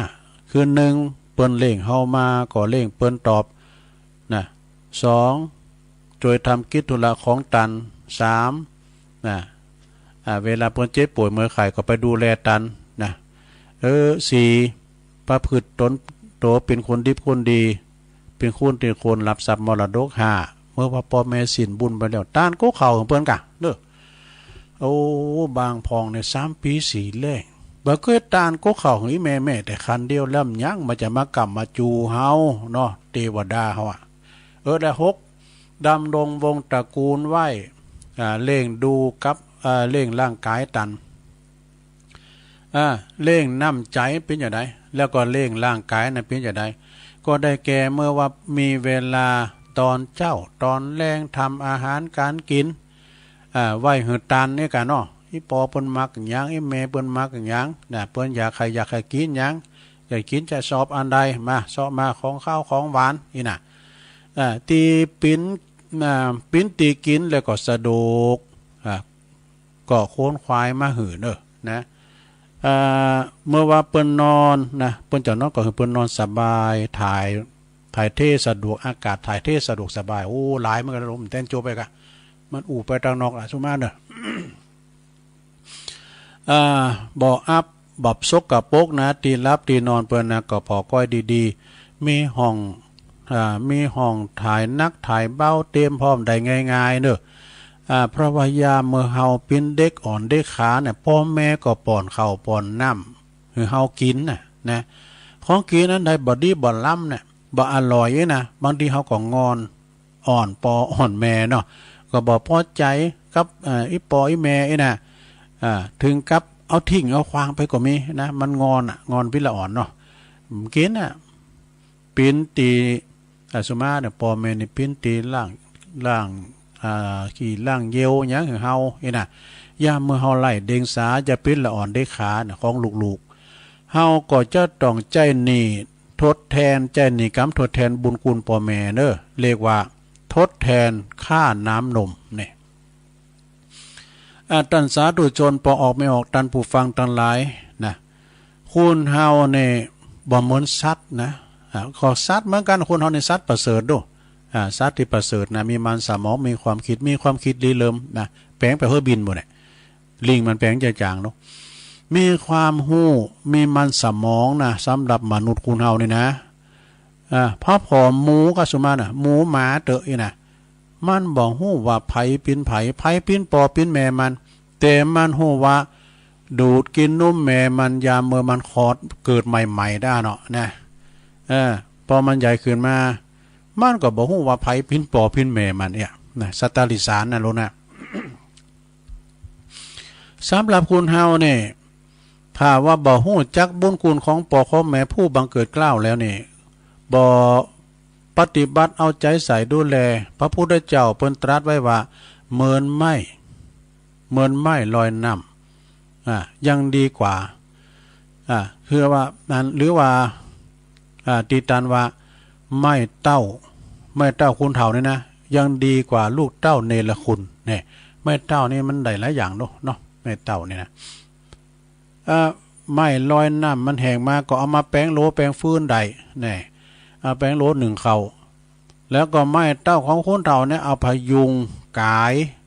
ก็จะล่มก้าเอาพยุงแต่คนอกตัญญูเนรคุณเนี่ยอยู่ไหนก็ทำแต่ความเดือดร้อนแก่ผู้ไก่สนิทสนมผู้ไก่สนิทสนมผู้ปกครองมีทิฏฐิมานะลืมตนลืมโตแต่ว่าคุณในสมัยปัจจุบันนี่นะจิตใจห่างเหินจากศีลธรรมเปิ้นว่า ปูชาวัตถุหลงวัตถุเหนือกว่าสิ่งใดบ่ใครสนใจใยดีกับปอกับแม่เต่าใดหนักนะมักจะละเลยเพิกเฉยดังได้หันในได้ยินอยู่บ่อยๆนะเปิ้นประกาศข่าวหน้าหนังสือพิมพ์พองกานะเช่นว่าขู่เข็นทำลายเตะปอตีแม่เนี่ยมันมีนะพลานทรัพย์สมบัติของปอของแม่เนี่ยกลายเป็นลูกยักษ์ลูกมารนี่ลูกผีลูกเปรตไปบ่น้อยนะปล่อยปอปล่อยแม่แก่เฒ่าอดอยากเข้าอดปากมองต้องแห่งตามยถากรรมเนี่ยแล้วก็บอกตามหลักพระพุทธศาสนากรรมใดไผก่อมักจะได้รับกรรมนั้นตอบสนองเนอลูกด่าปอด่าแม่ด่าปอด่าแม่วันหลังเนี่ยเขาก็จะถูกลูกของเขาเนี่ยด่าตอบแทนเนี่ยมันเป็นกรรมนั่นแหละสดาเนาะกรรมติดหัวจรวดนะเกิดตุบตีปอแม่เขาก็จะโดนลูกเขาเนี่ยทำเช่นนี้เหมือนกันเนี่ยหันมาไล่ๆเนี่ยสดาเนี่ยมีนะยุคในสมัยนี้มีนะเพราะว่าเป็นตัวอย่างเหือลูกได้หันในปัจจุบันนะประเพณีของไทยเนี่ยเฮผู้ยอมรับนับถือพระพุทธศาสนาเนี่ยเมื่อว่าลูกเป็นปอจายอายุครบ20 ปีบริบูรณ์เนี่ยพ่อแม่จะอนุญาตให้ไปโบสถ์ปิ้นตุเจ้าไว้ก่อนเนี่ยอยู่ปุ้นอยู่ในวัดในว่าสักว่าซากาหรือวันนานกว่านานใกล้นะเปิดว่าทดแทนบุญคุณของปอของแม่อายุสืบทอดพระพุทธสืบทอดอายุพระศาสนาด้วยได้ศึกษาเราเรียนพระธรรมคำสอนอบรมบ่มนิสัยคือหู้จากบุญคุณโตดคือหู้ประโยชน์แล้วจะประโยชน์คือหู้จักเปิดว่าหู้ดีหู้ชัวสิ่งที่ควรละคนเว้นจะได้เป็นคนดีมีคุณภาพพ่อแม่ก็จะได้หันซ้ายผ่าเลิงของลูกเนอะแล้วก็จะสุขกายสบายใจจืนอกจืนใจการตอบแทนบุญคุณพ่อแม่นั้นก็บ่ใจว่าเอาทรัพย์เอาสมบัติมาหือปอหือแม่เป็นหมื่นเป็นแสนก็มใจหรือว่าจะเอาแก้วแหวนเงินคำอันที่เป็นของนอกกายบ่จี้ลังอย่างยืนเพียงแต่ลูกประพฤติดีเป็นคนดีอยู่ดีมีความเคารพเจอฟังพ่อแม่มีสัมมาอาชีพนะบ่ทำผิดโตบทกฎหมายบ้านเมืองอยู่ตามศีลกินตามธรรมขยันมันเป็นทำมาหากินเล่งปอเล่งแม่เวลาพ่อแม่เจ็บไข้ได้พยาธิก็เอาไปกะนะเป็นเย็นเป็นก็แสดงความอาลัยยิ่งหนักก็ความหักของลูกที่มีต่อพ่อแม่นั้นก็เสมือนยาอันวิเศษเอามาอาบชโลมจิตใจให้ปอให้แม่แม่จะเป็นของกินของฝากนะของฝากสักเพ่งเล็กน้อยเนี่ยตียิบยืนมาหือปอหือแม่ก็ตุปอแม่ก็ปลื้มอกปลื้มใจเนอะหาสังเปรียบเทียบถึงบ่ได้นะแม่เนี่ยเอาหนังใหญ่มาปั้นเนี่ยกูบ่กายเบ้ยว่าเลยครับฉะนั้นน่ะในวันนี้นะ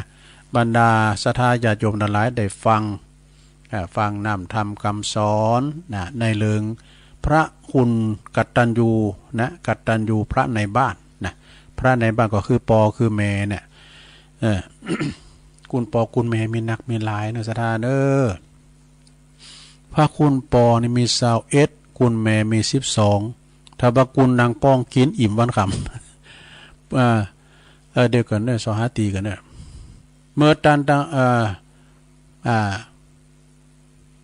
มีกระได้ เดี๋ยวได้มาระลึกนึกถึงคุณปอคุณแม่นะที่หือกำเนิดแล้วก็หือเลิศเนอหือชีวิตเฮามานะโอ้มีหันลายในปืมปีติจะแต่แม่เพิ่นไปหับจังฟันอ่อยในไฮวะแล้วหลานนั้นมันจบปริญญาเนาะใส่สูตรปริญญาน่ะเตียวมาทั้งอย่างไปกราบเท้าแม่ปุ่นน่ะที่สนอ่อยว่าโดประกาศอกแหละ บอยเมย์เขาไปเมินเนอะอายเหมือนแต่งตัวกับมอชออันนี้มันเขาท้าตลอดถึงเล่งดูอุปถัมภ์แล้วก็แนะนำพร่ำสอนเฮือตันนะได้เมื่อตันได้สินบุญไปแล้วรับตาลาลูกไปแล้วเฮาก็ปิ้นตีหงหาอาวอนเฮาก็ไปเปิ้นลมหายใจจากไปเฮาก็ต้านคันเข่าคันนั้นไปหือเปิ้นนะเวลาเปิ้นลงรับคันไปก็ขอต้านคันเข่าหาเปิ้นเนาะดังตีตุลุงได้เทศนาบรรยายธรรมเลิงกัตตัญญูพระในบ้านนะก็มาก็ปอสมควรแก่กาลเวลาเนาะก็ขอสมมุติอยู่ที่ลงปรุงไว้เพียงเต่าอีเอวังก็มีด้วยประการฉนี้สาธุสาธุสาธุจบลงไปศรัทธาญาติโยมทั้งหลายธรรมเทศนาพระในบ้านเด้อปินโตจุยจบลงไปเนาะเนี่ยบิดามารดาคุณพ่อคุณแม่มีจะได้ก็เปิ้นภาวนาไว้ปินในธรรมบรรยาย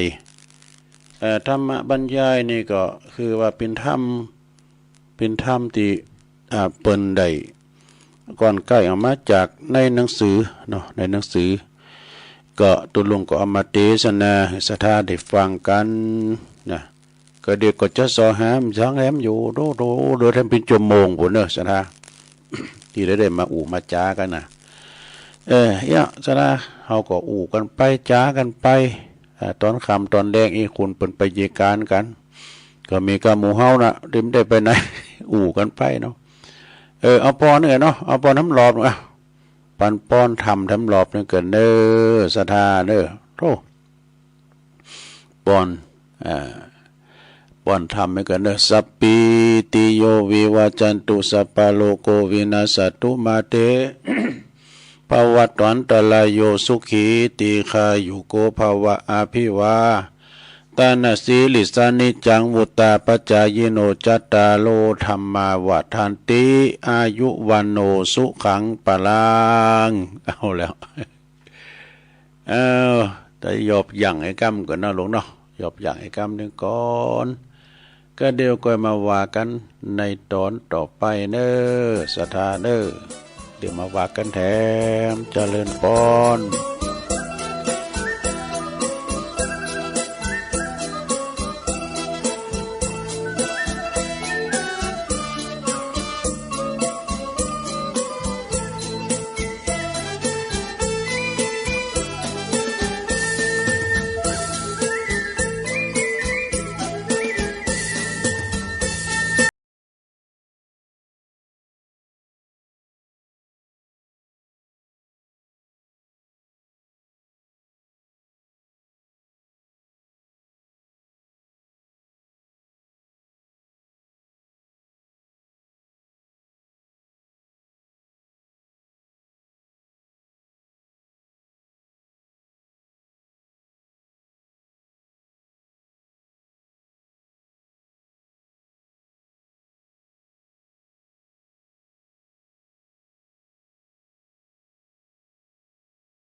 เอาเลยศรัทธาญาติโยมต่างหลายเนาะตัวลุงก็พักกึ่งเนาะพักครึ่งพักเบรกเปิดว่าจิบน้ำจิบน้องกินน้ำกินน้องเตียวไปเตียวมาพอว่าจะนั่งมึนลำไปก็ขยับขยายค่ายตียืดเส้นยืดสายกินน้ำลงคอแล้วมานั่งอู่จากันต่อในชั่วโมงที่สองเนาะศรัทธาญาติโยมทั้งหลายตุลุงก็วันนี้ก็ได้มาเข้ารายการแทนครูบาอาจารย์เนาะเปิ่นมีภาระธุระมีศาสนกิจไปประชุมมาแทนนะคุณตั้งอันแม่เดือนเพ็ญก็โทรมาบอกโอ้ตุลุงเจ้าก็เปิ้นอาจารย์พระครูโทรมาก็ถ้าได้ยินจ้ะเพิ่นก็บอกให้แม่เดือนเพ็ญทิมวางบอกให้ตุลุงกำล้ออีกอะเต้นกำเนิดไปประชุมปิกมาจะบัดตันนี่เนาะก็เลยเต้นกันไปรายการตุลุงเต้ก็วันภูกะเนอวันพัดเนอลงเด้อวันพัดเมื่อเจ้าตีสามก็ตุลุงก็จะได้เสาะคูณหาคูณคว้าสิ่งละอันพันละน้อยเอาทำมาตีพองนะเอาตัวจวยพองก็จวยกันไปเอาคติธรรมที่เป็นสูงมาพองไอ้กันเนาะเอามาเล่าสู่จู้กันฟังเนอะศรัทธาญาติโยมทั้งหลายก็เมื่อยามเจ้านี่ก็จะโล่งหน่อยหนึ่งเพราะว่ามันอากาศมันก็เย็นเนาะมันเงียบสังงัดดิลูกคุณก็จะฟังกันหลายเรียกว่าเต็กคำโมง เป็นคำบักเก่านะเต็กคำโมงก็พยายามเต้นไปเยการได้ลูกเดินเป็นลุกมาตื่นมาเป็นก็จะฟังกันเนี่ยกันเนาะศรัทธาญาติโยมทั้งหลายก็นำทำคำสอนของสัมมาสัมพุทธเจ้านี่โอ้เปิ้นก็เอามาเล่าบางต้นบางองค์ประกอบมาเทศนาธรรมให้ศรัทธาได้ฟังกันเป็นคติธรรมก็ฟังกันหลากหลายเนาะฟังกันแต่มึงฟังก็ดีเพิ่นก็เทศออกมาจากวิทยุก็ออนไลน์ให้กันฟังจากเมืองลำปางเขตล่างนครโอ้ครูบาอาจารย์ตั้งลำปางเปิดก็เทศโมนกันปินติจับใจประทับใจกันหลายก่อนหลายตุนตุลุงก็ติดตามฟังเพิ่นนะทั้งเวงป่าเป่าแถมเอกะแนวหลากหลายเนาะศรัทธาญาติโยมก็ได้เป็นอันเครือข่าย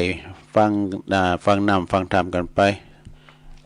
ได้หูจักมาคูนกันก็เพราะว่าเฮาอยู่ในคืนวิทยุเนี่ยกะนะคืนวิทยุหูจักเสียงกันหูจักโตก็หูจักเสียงโตก็เมินเสียงก็เมิน เอาละเอานี่มาวาดำกำกันเด้อศรัทธาญาติโยมความสุขความปลอดใจนี่สำตือเฮาก็ได้ว่าไปแล้วก็ว่าไปแถมเติมแรงเพิ่มได้ฟังก็ฟังกันไปเนาะความสุขนี่เกิดจากการมีทรัพย์นี่เฮามีทรัพย์สินเงินทองนี่มีความสุขได้แต่จากการใช้จ่ายทรัพย์แถมใช้จ่ายทรัพย์ที่มันมีโตดนี่นะเนาะความสุขเหล่านี้นี่อาจจะนำพาให้เฮาเกิดความประมาทเหมือนกันนะในความประมาทเหมือนกันในการแสวงหาตีบ่ชอบเนี่ยเอาทรัพย์สินเงินทองไปใช้ในทางที่ผิดก็มีนะทำให้คนอื่นเดือดร้อนห้อนใจกันเป็นบาปเป็นกรรมเนอะแก่คนแก่ตนเองได้นะเฮาใจไปทางที่บ่ชอบนี่นะแต่ถ้าเฮาฮู้จักใจซอยในทรัพย์สินเงินทองก็จะเป็นคุณประโยชน์เนอะแต่บางคนนี่ ก็หันแก่โตหันแก่ใด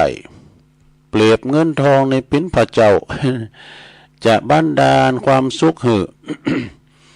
ยอมได้เปิงเงินมาหือเงินมานักๆนะยอมหือมีเงินมานักมีความสุขแล้วก็จะอยู่กับไผตีไหนจะเป็นอย่างได้มีเงินฉันก็มีความสุขแล้วนะมีความสุขแล้วความสุขบางคนเนี่ยความสุขของคนบางคนนี่บ่อยู่ที่เงินทองวัตถุเนอแต่อยู่ที่ความหักความพอใจนี่ความพอเพียงความหักความพอใจความพอเพียงนี่นะยอมเป็นยอมเพราะว่ายอมเป็นยอมตายทุกยากลำบากอย่างได้ก็ยอมอย่างที่เฮาได้ยินเรื่องราวลูกเศรษฐีนะลูกเศรษฐีที่พี่จะได้ ลูกเศรษฐีนี่ก็หนีตามคุณใจไปปูจ้าความหักวะแน่มีรักเป็นอมตะเงินทองก็บ่มีก็ต้องก็เงินทองก็บ่ต้องการนะเกียรติยศก็บ่เอาขาดเขาไม่ได้เขามีความหมายมีความสำคัญมากขอให้มีความอยู่มีเขาอยู่ฉันก็พอใจแล้วมีความสุขแล้วนี่ความหักเป็นอย่างอีเนอะที่ใดมีรักที่นั้นมีทุกข์แล้วก็ความสุขจากการมีเกียรติยศล่ะมีเกียรติมีศักดิ์ศรีมียศมีตำแหน่งมีหน้าที่ในทางสังคมที่เพิ่นก็ยอมรับ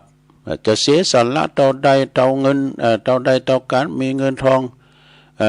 ก็บ่เสียดายนะเสียเงินเสียทองก็บ่เสียดายเนาะถึงบางครั้งนี่จะผิดนะบ่ถูกต้องไผจะเกลียดจะจ้างก็บ่สนใจละ ขอเหือนโตขาเองในใดก็แล้วกันเด้อน่ะ เป็นอย่างที่ฉันต้องการฉันก็มีความสุขแล้วนี่อันนี้สุขพอตัวเองสุขตัวเก่าได้นี่ความสุขนะกับความดีมีความสุขมากเวลาเพราะว่ามีความสุขมากเวลาใดได้ทำอันยังดีจะเป็นจะได้ก็ยอมนะหัวใจมีแต่ความดียอมตุกยอมลำบากยอมเสียสละเพื่อความดีจะอยู่กับไผที่ไหนนะก็คือแต่สิ่งดีๆนะก็จะคือสิ่งดีๆเกิดถึงความดีฉันก็มีความสุขแล้วอันนี้สุขด้วยความพอใจปุ่นนะบ่ใช่เงินใช่ทองละความสุขจากความสงบนี่หรอนะนัตถิสันติพลังสุขขังนี่นะความสุขจากความสงบนี่หาที่ไหนบ่ได้ละมีละนะความสุขจากความสงบมีความสุขมากหนักที่บ่ต้องมีไผก็พอใจอยู่ได้นะบ่มีเงินบ่มีทองก็บ่เป็นหยังโดบ่ต้องกังวลปิ้นโหงมีธรรมในใจยอมรับได้อยู่กับการปล่อยวางนี่นะถ้าแบกก็นักถ้าปล่อยวางก็เบาฮือ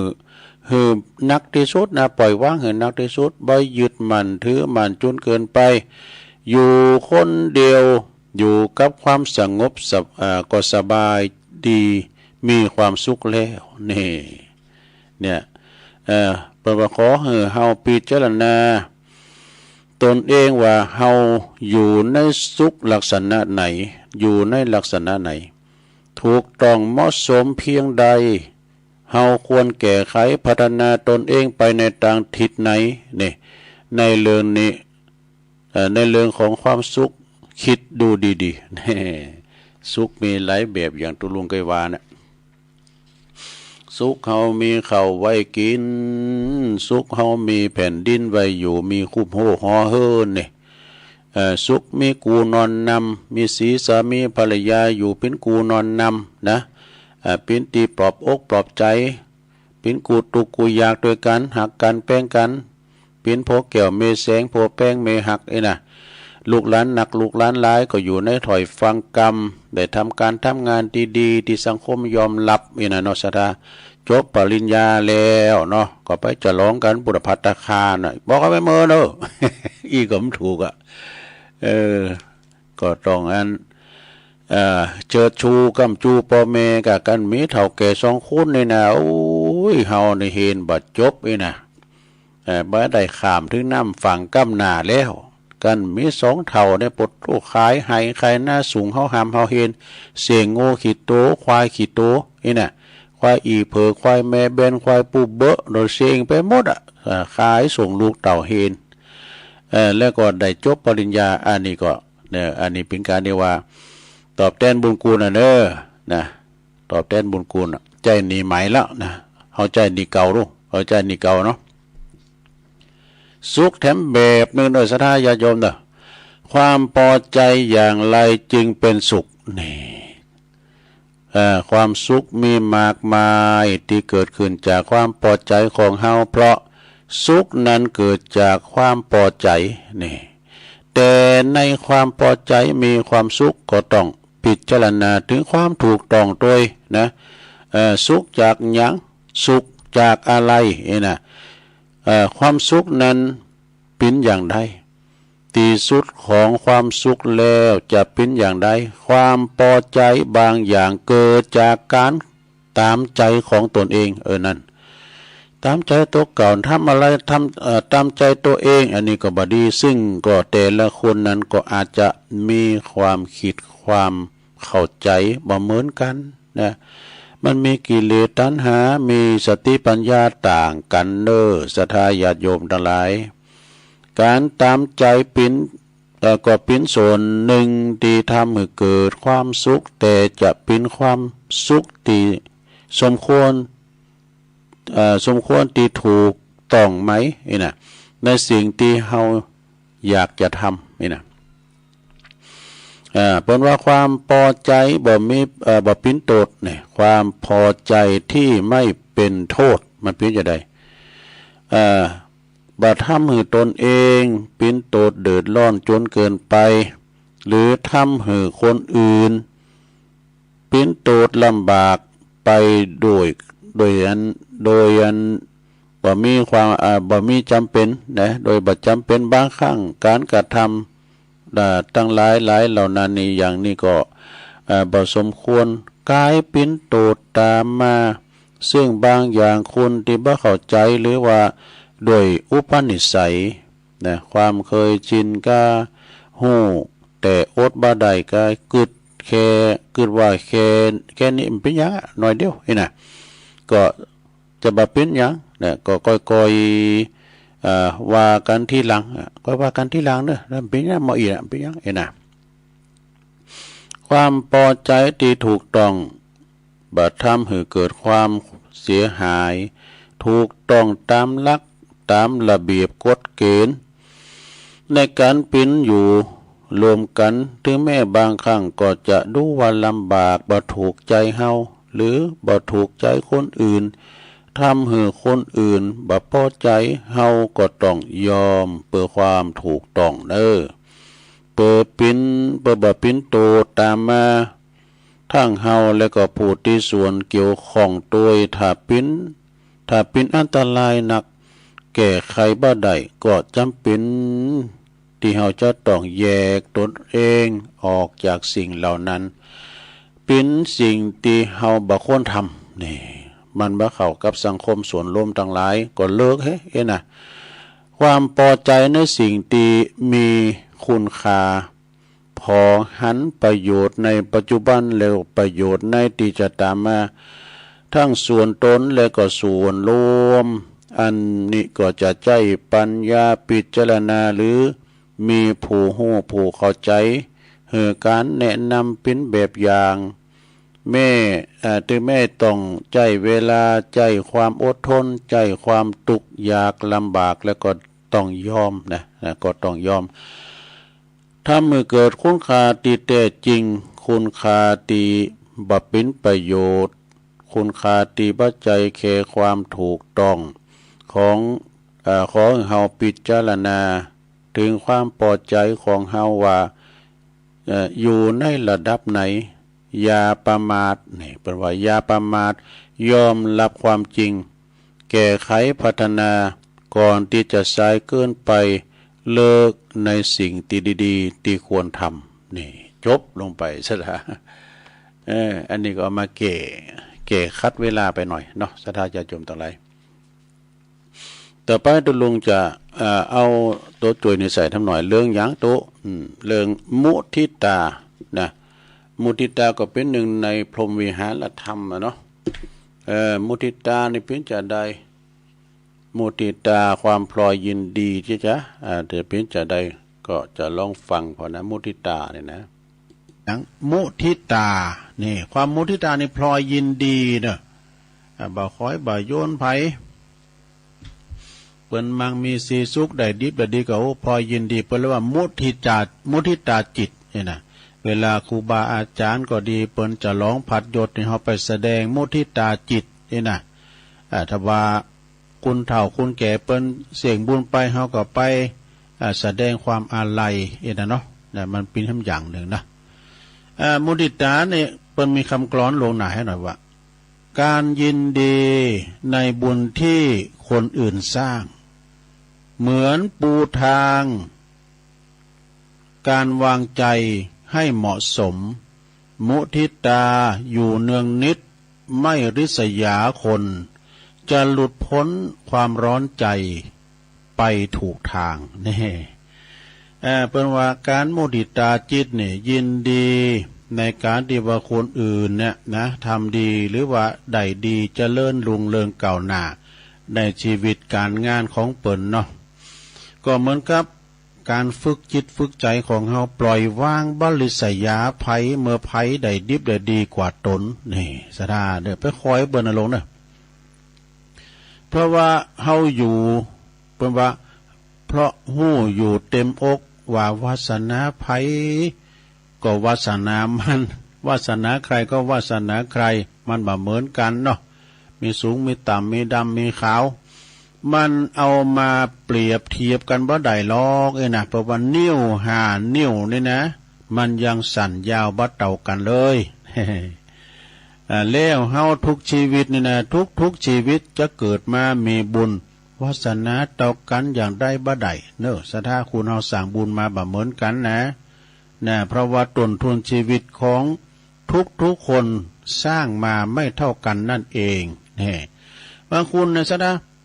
อดทพยาปึกขยื้อขนาดเนี่ยแต่รูปร่างสวยงามนะเนี่ยแต่ว่าหาปัญญาบ่ได้ก่อนในทำบ่ได้ว่านี่ปานน่ะสูตรหลวงก็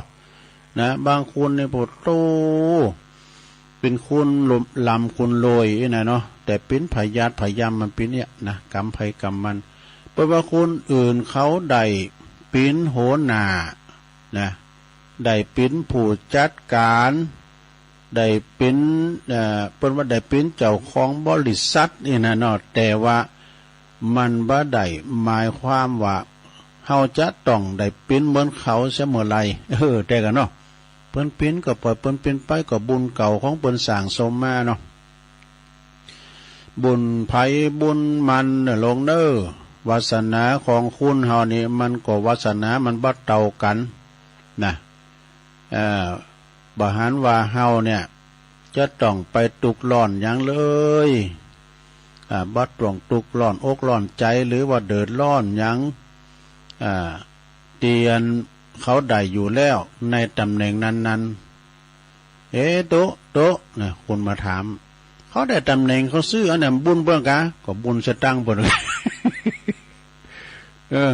พองก็ตุเฮ็มตายผลงานจะดีแต่น่ะมันได้เข้าหน้าเข้าตาเปิ้นลำเปิ้นรวยเปิ้นซื้อตำแหน่งมันบุญเก่าเปิ้นให้ตุลุงก็ตอบว่าได้มันตอบว่าได้เหมือนกันเด้อบุญจะตั้งมันก็ให้เนาะบุญเปิ้นได้ซะดังหนักได้อยู่ตำแหน่งนั้นๆนะแล้วก็ทำไมเฮาถึงบ่เอาเวลาที่เฮาเนี่ยมีอยู่ไปพัฒนาคุณภาพชีวิตศักยภาพของตนเองดียิ่งขึ้นล่ะนี่แต่กันเนาะพัฒนาตัวเก่าเนาะเปิดที่จะสามารถประกอบกิจหน้าที่ตนได้ดียิ่งขึ้นไปดีเท่าที่จะดีได้นะการที่หันคนอื่นได้ดิบได้ดีแต่เฮาบ่ได้ดีตามเขา ก็เป็นยังนะอย่าไปเอาเปรียบมาเปรียบเทียบกับชีวิตของเฮาเด้อคุณเฮาเนี่ยถ้าว่าเฮาเอาชีวิตของเปิ้นมาเปรียบเทียบกับเฮานะเพราะว่าบัดนี้เฮาต้องเป็นตัวของตัวเองนะ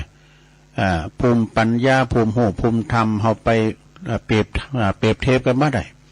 นะบางคนนี่ละเด็กละอ่อนเกิดมาเนี่ยยังตัวน้อยอยู่นะท้องสวดจะดีอ่ะเนี่ยท้องสวดท้องโยดและอ่อนเหมือนกันแต่แล้วมันตอกมายังตอกไม่ได้เนี่ยของดีเปิ้นมีมาเนาะเปิ้นว่าหันจ้างจะไปขี่ตามจ้างสุมาเด้อเพราะมันบ่ได้หรอกเพราะว่าหยังปรับจิตปรับใจของตนเองไว้เป็นกลางๆนะมัชฌิมปฏิปทาไว้ก่อนอย่าไปอิจฉาริษยาไผเขาใจของเฮามันก็จะจันเราล่อนเสียเปล่าบ่ได้นะการเฮาไปคอยไปโยนปุ่นน่ะแต่ถ้าจิตใจของเฮาเราล่อนนี่นะความตุกอกตุกใจของเฮาเนี่ยมันจะมาสู่ในอกในใจเฮาก็อยู่ฮู้เป็นว่าก็อยู่ที่ตัวเฮานั่นแหละนะที่เฮาจะปรับจิตปรับใจเฮาก็อยู่ที่ตัวเฮานั่นแหละคนอื่นที่เขาได้ที่เขาบ้าได้มาตุกห่อนตุกใจกับเฮาเลยที่เฮาไปคอยไปโยนเขาก็บัดตุกบ่ฮ้อนหยังนะตัวเฮาเองนั่นแหละนะที่จะตุกจะฮ้อนตัวเฮาเองนะเพราะว่าใส่ใจลงไปเต็มไปเลยว่าเฮาผลงานของเฮาเป็นจะใดมันออกมาดีนะแล้วก็ชีวิตของเฮาก็จะสามารถพัฒนาไปอีกเลยจนประสบความสำเร็จนะตั้งอกตั้งใจทำการทำงานโดยที่ว่าไปรับจ้างเปิ้นก็ดีเปิ้นเป็นเงินเฮาเป็นแห้งไงนะเนาะเปิ้นเป็นเงินเฮาเป็นแห้งให้มันสมดุลกันนี่นะบริษาอิจาริษยาไปอันนี้ก็ความอิจฉาริษยาก็จะเลินลางหายไปเนอะ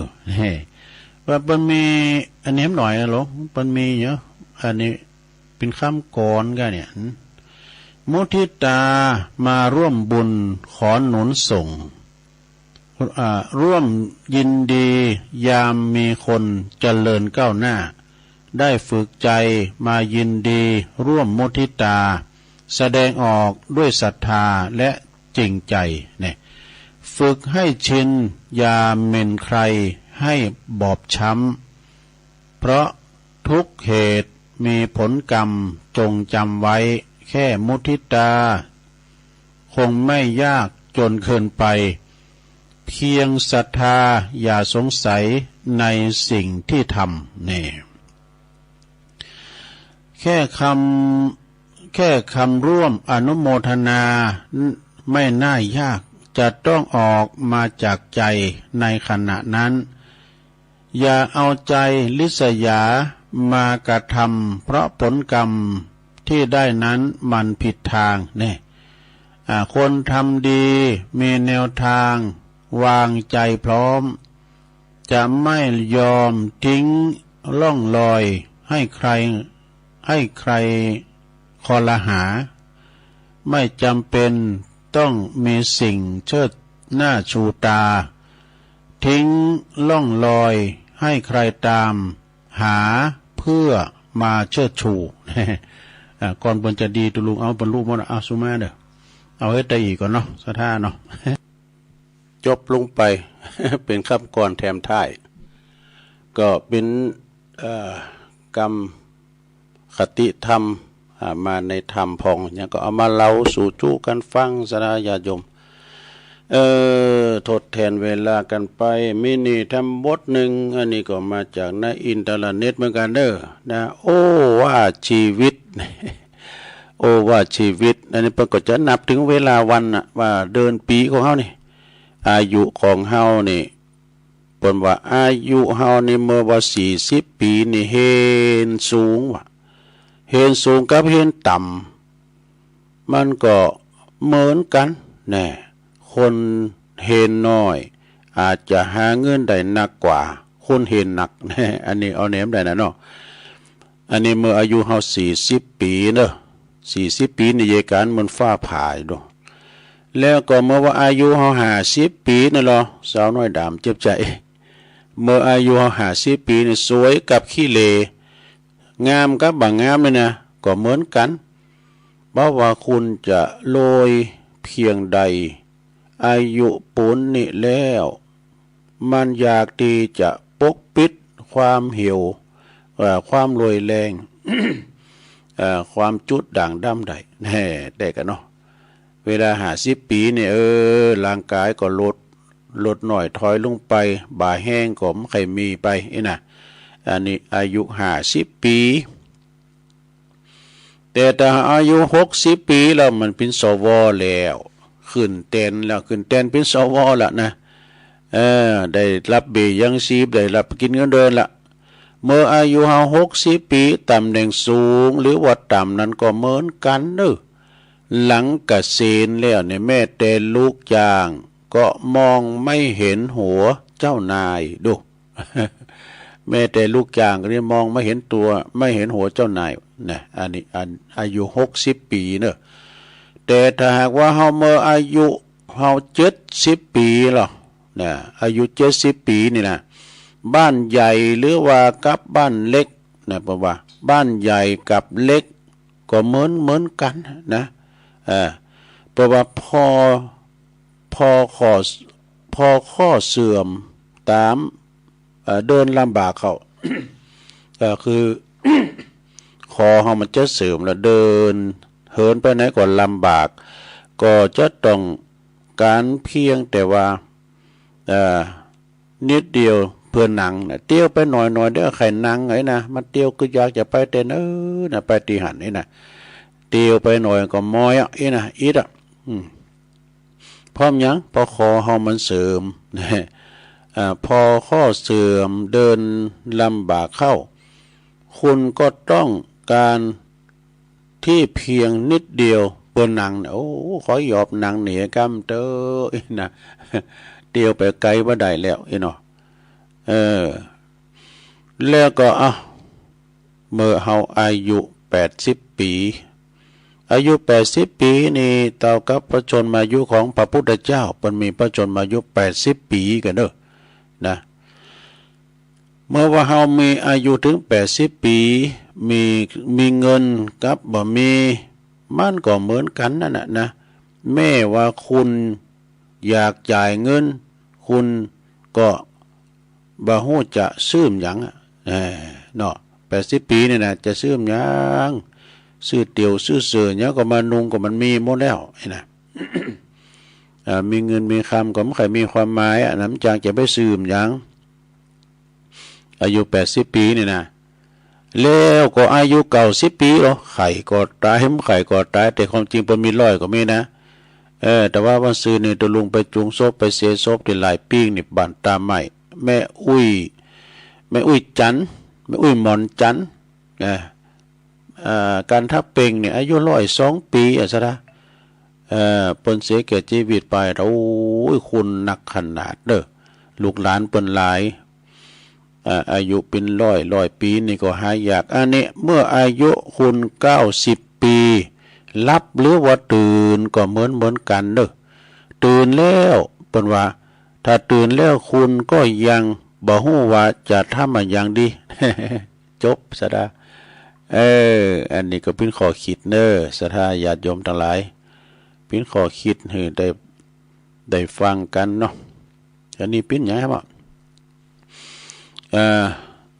ก็ว่าเฮาใหญ่มาอยากหยังก็ใครอยากหยังก็กินอันนั้นเพราะว่าหนึ่งอยากจะกินหยังก็กินนะเฮาเฒ่ามาละมาเอ้ยแม่นี่ใครอยากกินตำต้มเลยเฮ้ย เอาพักเวรมากับเพิ่นเด้อนะใครอยากหยังก็กินไปนะ2อยากจะแอวก็พาเพิ่นไปแอวไปเที่ยวเนาะไปเที่ยวไปตามธรรมชาติไปทางน้ำตกบนก้าอีก่อมเปิ้งก็ครับไปตามวัดตามว่ากันเนาะคุณเฒ่าเฮาแล้วแต่เจ้านี่มีรถอีซูซุกันนี่นะเปิ้นเอารถแคปมาดูแล้วก็หันล้อเข็นอยู่ตั้งหลังรถโอ้อันนี้ดีใจลูกเต่าเหล่าล้านเปิ้นเนาะ3-4ก้อ3-4คูณกอยพยุงอีเมเนาะนางล้อเข็นอยู่ไปพุ่นไหวถาดพุ่น ไปไหว้ธาตุโอ้สั่งความปีติเนอะแม่นี่ใครไปไหว้พระธาตุตั้งเลยนะก็เอาเปิ้นไปไปไหว้พระธาตุที่หันที่นี่วัดนั้นวัดนี้ก็ไปศรัทธาญาติโยมเนาะข้อ3อยากจะทำอะไรอย่างก็ทำใครอยากจะทำอะไรอย่างก็ทำเนาะเป็นการออกกำลังกายเนี่ยสวเขานี่นะ4อยากจะพักผ่อนก็พักเมื่อมอยก็พักไอ้น่ะเนาะนักก็วางบางก็เบา ข้อที่5อยากไปพบเปิ้นก็ไปเนี่ยไปปะเปิ้นเก่าเล่าความหลังนะชมของเก่าเล่าความหลังนะมักของคุมด้วย ส่วนว่าที่บ่มีดังนี้เด้อส่วนบ่มีดังนี้น่ะ1แล้วบ่น้อยเพราะว่าไม่น้อยใจลูกหลานบ่น้อยใจลูกหลานเนี่ยมันเขาก็อันเนาะมันต่างไว้ไปละเนาะสเตวามอย่างก็มันก็กระทบกระทั่งจิตใจของปออุ้ยแม่อุ้ยปอโลงแม่โลงนะ2บักโกรธเปิ้นที่คิดต่างนี่ไปคือมันความคิดมาเข้าหาเนาะ3บ่เอาตัวเองนี่ไปเปรียบเทียบกับคนอื่นเฮาก็อยู่ของเฮาเอี้ยนะมันต้องไปเปรียบเทียบเปิ้นก็เปิ้นนิดเดียวได้พื้นๆก็บุญเปิ้นน่ะเนาะเฮาได้มาอีกก็พอดีแล้วนี่นะข้อที่4บ่เอาอดีตที่เคยผิดหวังมารบกวนในการปัจจุบันนี่แน่อดีตนี่มันผ่านไปละแก้ไขบ่ได้อนาคตก็ยังมาเอาบัดเดียวนี้ก่อนเอาปัจจุบันนี่ไว้ก่อนเนาะข้อที่5บ่หงลูกหงหลานจนเป็นตุกน่ะลูกหลานเขาก็เนาะสะดาหามเห็นหนังสือไปต้องเป็นหงเขา6บ่ต้องขาดหวังอนาคตจะดีกว่านี้หรือไม่อนาคตเนี่ยมันไปยะลูกหลานเขาถึงพอเฮานะก็เรามีลูกมีหลานนะแล้วก็ปะว่าคุณเฮาดีคุณเฒ่าที่เปิ้นฟังรายการเนี่ยท่านเปิ้นโทรมาหาครูบาอาจารย์พระครูนั้นท่านมาหานี่อีแม่อยู่คนเดียวน่ะอีพ่ออยู่คนเดียวเนาะเป็นดีอินดูเหมือนกันเด้อก็เอาวิทยุเนี่ยเป็นกู้เป็นกีมเด้อท่านพระครูก็ก็ดีแล้วนะพยายามอย่างตุลุวาน่ะกอยเยาะกอยหย่องเด้อจะไปเตียวพื้นจะไปยกนักยกนองเข้าห้องน้ำก้ามช้างก้าก็กอยไปบรรลุแต่ไปลุกกำเดียวนะคุณเฒ่าเฮานี่นะลุกนั่งไงสักบื้อก่อนเฮือเลิศมันสีดขึ้นสมองให้กันว่านะการพุนหันพันแลนลุกกำเดียวเนี่ยเลิศมันขึ้นบัดเต้นเนี่ยมันจังวูบนะว่าสอนนะโต๊ะเก่าลุกมาก็พื้นก็ไปนะมันจะลุกพื้นเดิมเดียวนะ ก็ให้ลุกนี่อย่างโง่เอากลุ่มลุกก่อนนี่ ตะลุกข้อที่7นั่นแหละเนาะข้อที่7มี10ข้อกันเนาะบัดจำเป็นต้องไปงานสังคมทุกงานบัดบันไตนี่ก็มีงานอีกค่ำเขาลูกสาวมันแต่งงานไว้น่ะตั้งเนื้อนี่ก็ติบเขาก้าเขาอย่าต้าน100 วันให้แม่เขาว่าก็มันจำเป็นไปมันต้องไปมันไกลน่ะงานสังคมโด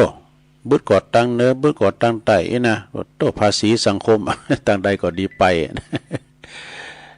ข้อที่8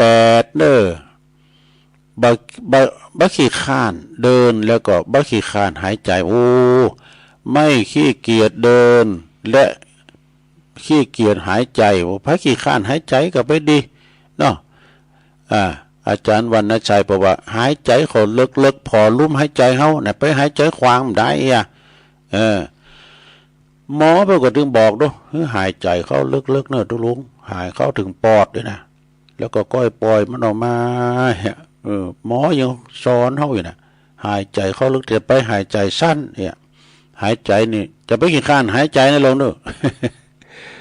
อข้อที่9ไม่พยายามคิดว่ามีอายุมากแล้วก็มันถึงนักมาถึงวันเมื่อก่อนเฮาว่ากดอิ่มได้นี่ก็ขึ้นย้ำได้ว่าปอแม่เสหูขิมก็บ่ได้น้ำน้อยสู้เขาถึงหูก็หูแตกเดี๋ยวก็นำได้ใส่เวนี่ว่าอ่านบ่ได้ดูลงปินตาซองเจี้ยนไปแล้ว อ่านก็ต้องใจแว่นตาเนี่ยตาซองเจี้ยนเนี่ยจะเบอร์4เบอร์300ก็เนอะมันจะ300 บาทนะมันจะมีเบอร์เบอร์100 200 300ก็300นี่ก็พอดีนะอ่านชัดเจนเอาตาไปรอ มันมีนี่อันนึงนะขามันหักอ่ะแล้วมันจับดีนะแว่นตาเนี่ยมันจับดีตุลุงก็เอาโลดมาห้อยที่ขามันที่เก้าขามันหัก แล้วเอาประจำวันนี้เนอะเอาประจำวันนี้เราตบขาก็เหมือนกันตบขามันก็หักกันวันเนอะเอาก้าวันนี้นี่ไว้ที่ห้องทรงเนี่ยเอาดีแต่เนอะก็ใส่ในเป่งเรื่องแล้วแล้วมันอ่านหนังสือจ้าตุลุงอ่ะมันจบสูงลงไปเป้าไปตานอ่านเป็นกัมอ่ะแต่ก่อนก็ยังว่าจะเป็นนักเรียนก็ดูว่าอ่านไว้ว่านะเถ่ามาเยอะมาประสาทมันแต่จ้าไปกันเนาะไม่พยายามคิดว่ามีอายุมากเนี่ยต่อไปข้อสุดท้าย40เนี่ยไม่กังวลว่าจะตายเมื่อไหร่แล้วก็ตายแบบไหนนี่สุดท้ายนี่น่าสำคัญลงเขาจะไปตายตีนไหนอย่างใดเฮาฮู้ขอบคุณแม่ต่อมคำผลสูงมามือน่ะตุลุงก่อล่างมาอ่านบ้านป่าสร้างหน่อยก็สมควรที่ว่าเฮาจะตายเมื่อใดก็เฮาก็ถึงความตายถึงวันในสำดีนะสดายโยมเพราะว่ามรณสติคือถึงความตายอันจะมาหาตนเนี่ยมันจะได้ปรุงไปในตัวเนาะอย่างเฮาไปสดาเฮาไ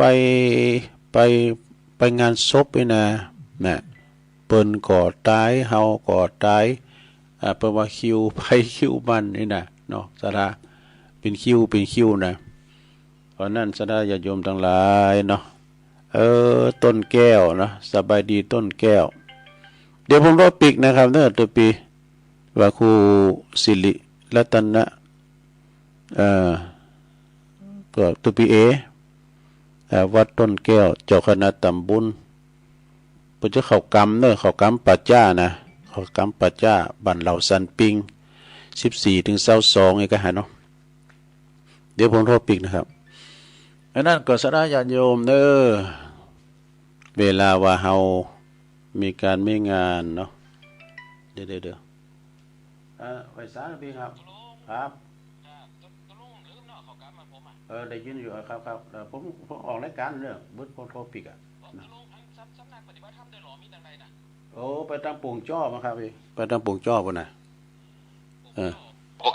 ไปตั้งปุ่งจ้อสำนักปฏิบัติธรรมแต่นิมนต์เป็นมาเตดก้าผมเจรอบพอดีคุณบ้านนี่เขาไปโบสถ์ทันยันแล้วเขาลืมของเลยเอาของไปส่งเขาได้ประมาณตั้งปุ่งจ้อนั่นก็สำนักปฏิบัติธรรม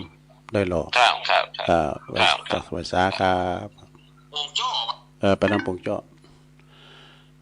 ตัวปีนะเจ้าคณะตำบลบ้านเรือนเจ้าอาวาสวัดต้นแก้วอธิวรารามปุจจเขากำ14 ถึง 22ธันวาคมเดือนน่ะเอาก็หาเนาะศรัทธาญาติโยมก็คงจะได้เวลาแล้วที่จะต้องได้ออกรายการแล้วกันเนาะในวันนี้ก็มาตกมาเตือนครูบาอาจารย์วันพุกนี่เฮาก็มาปักกันแถมวันพุกนี่เป็นรายการตุลุงตอนเจ้าที่4ที่3อันนี้ใครพระหลวงพ่อกิริตนะใช่ครับโอ้อาจารย์สุดยอดเลยนะผมมันเป็นระดับผมนะเนี่ยเมื่อวานนี้ผมก็กลายไปแล้วนะไปผ่านไปแล้วนะไปเมืองฝางผมไปมินาบาในช่วงเช้าสมมติจะไม่เจอหรอกถ้าเข้ามาก็ไม่เจอช่วงเช้าจะมาก็ประมาณ 3-4 โมงครับมันมาลำบาก2 โลไปกลับ48อาจารย์โอ้ไปไกลเมื่อไรประเมิน48อาจจะถึงหรือขาดหรือเกินเนี่ยไม่เกินไม่มากกว่านั้นแล้วแต่แสดงธรรมเจ้าอย่างนี้อาจารย์ไม่ได้ชมนะผู้สูงวัยต้องระมัดระวังที่คำพูดของท่านเนี่ยเจ้าจริงใช่คนสวเราต้องระมัดระวังเนาะครับผมครับพุทธอุทยานปางโมปางโมแล้วก็ปางเฟิงเนี่ยเป็นกายพระหานำวะบ้านปางโมเนาะหลวงพ่อกิจอยู่จัดไกลเราเสียงนี่ไปไกลขนาดเด้อวัดฝายหินนี่นะไปไกลแต่นะพวกเจ้าก็มาปะกันเนาะตุลุงก่อนนำรายการจากลาศรัทธาไปก่อนเด้อขอศรัทธาอยู่ดีมีสุขผู้ผิดพลาดประการใดก็สุมาอภัยโดยเนาะส่งงานให้น้องเจเนอะ พวกเจ้าปักกันใหม่โชคดีมีใจเหมือนกันจุคนจุตานเนอจัตตาโลธรรมาวัฏันติอายุวันโนสุขังปะลัง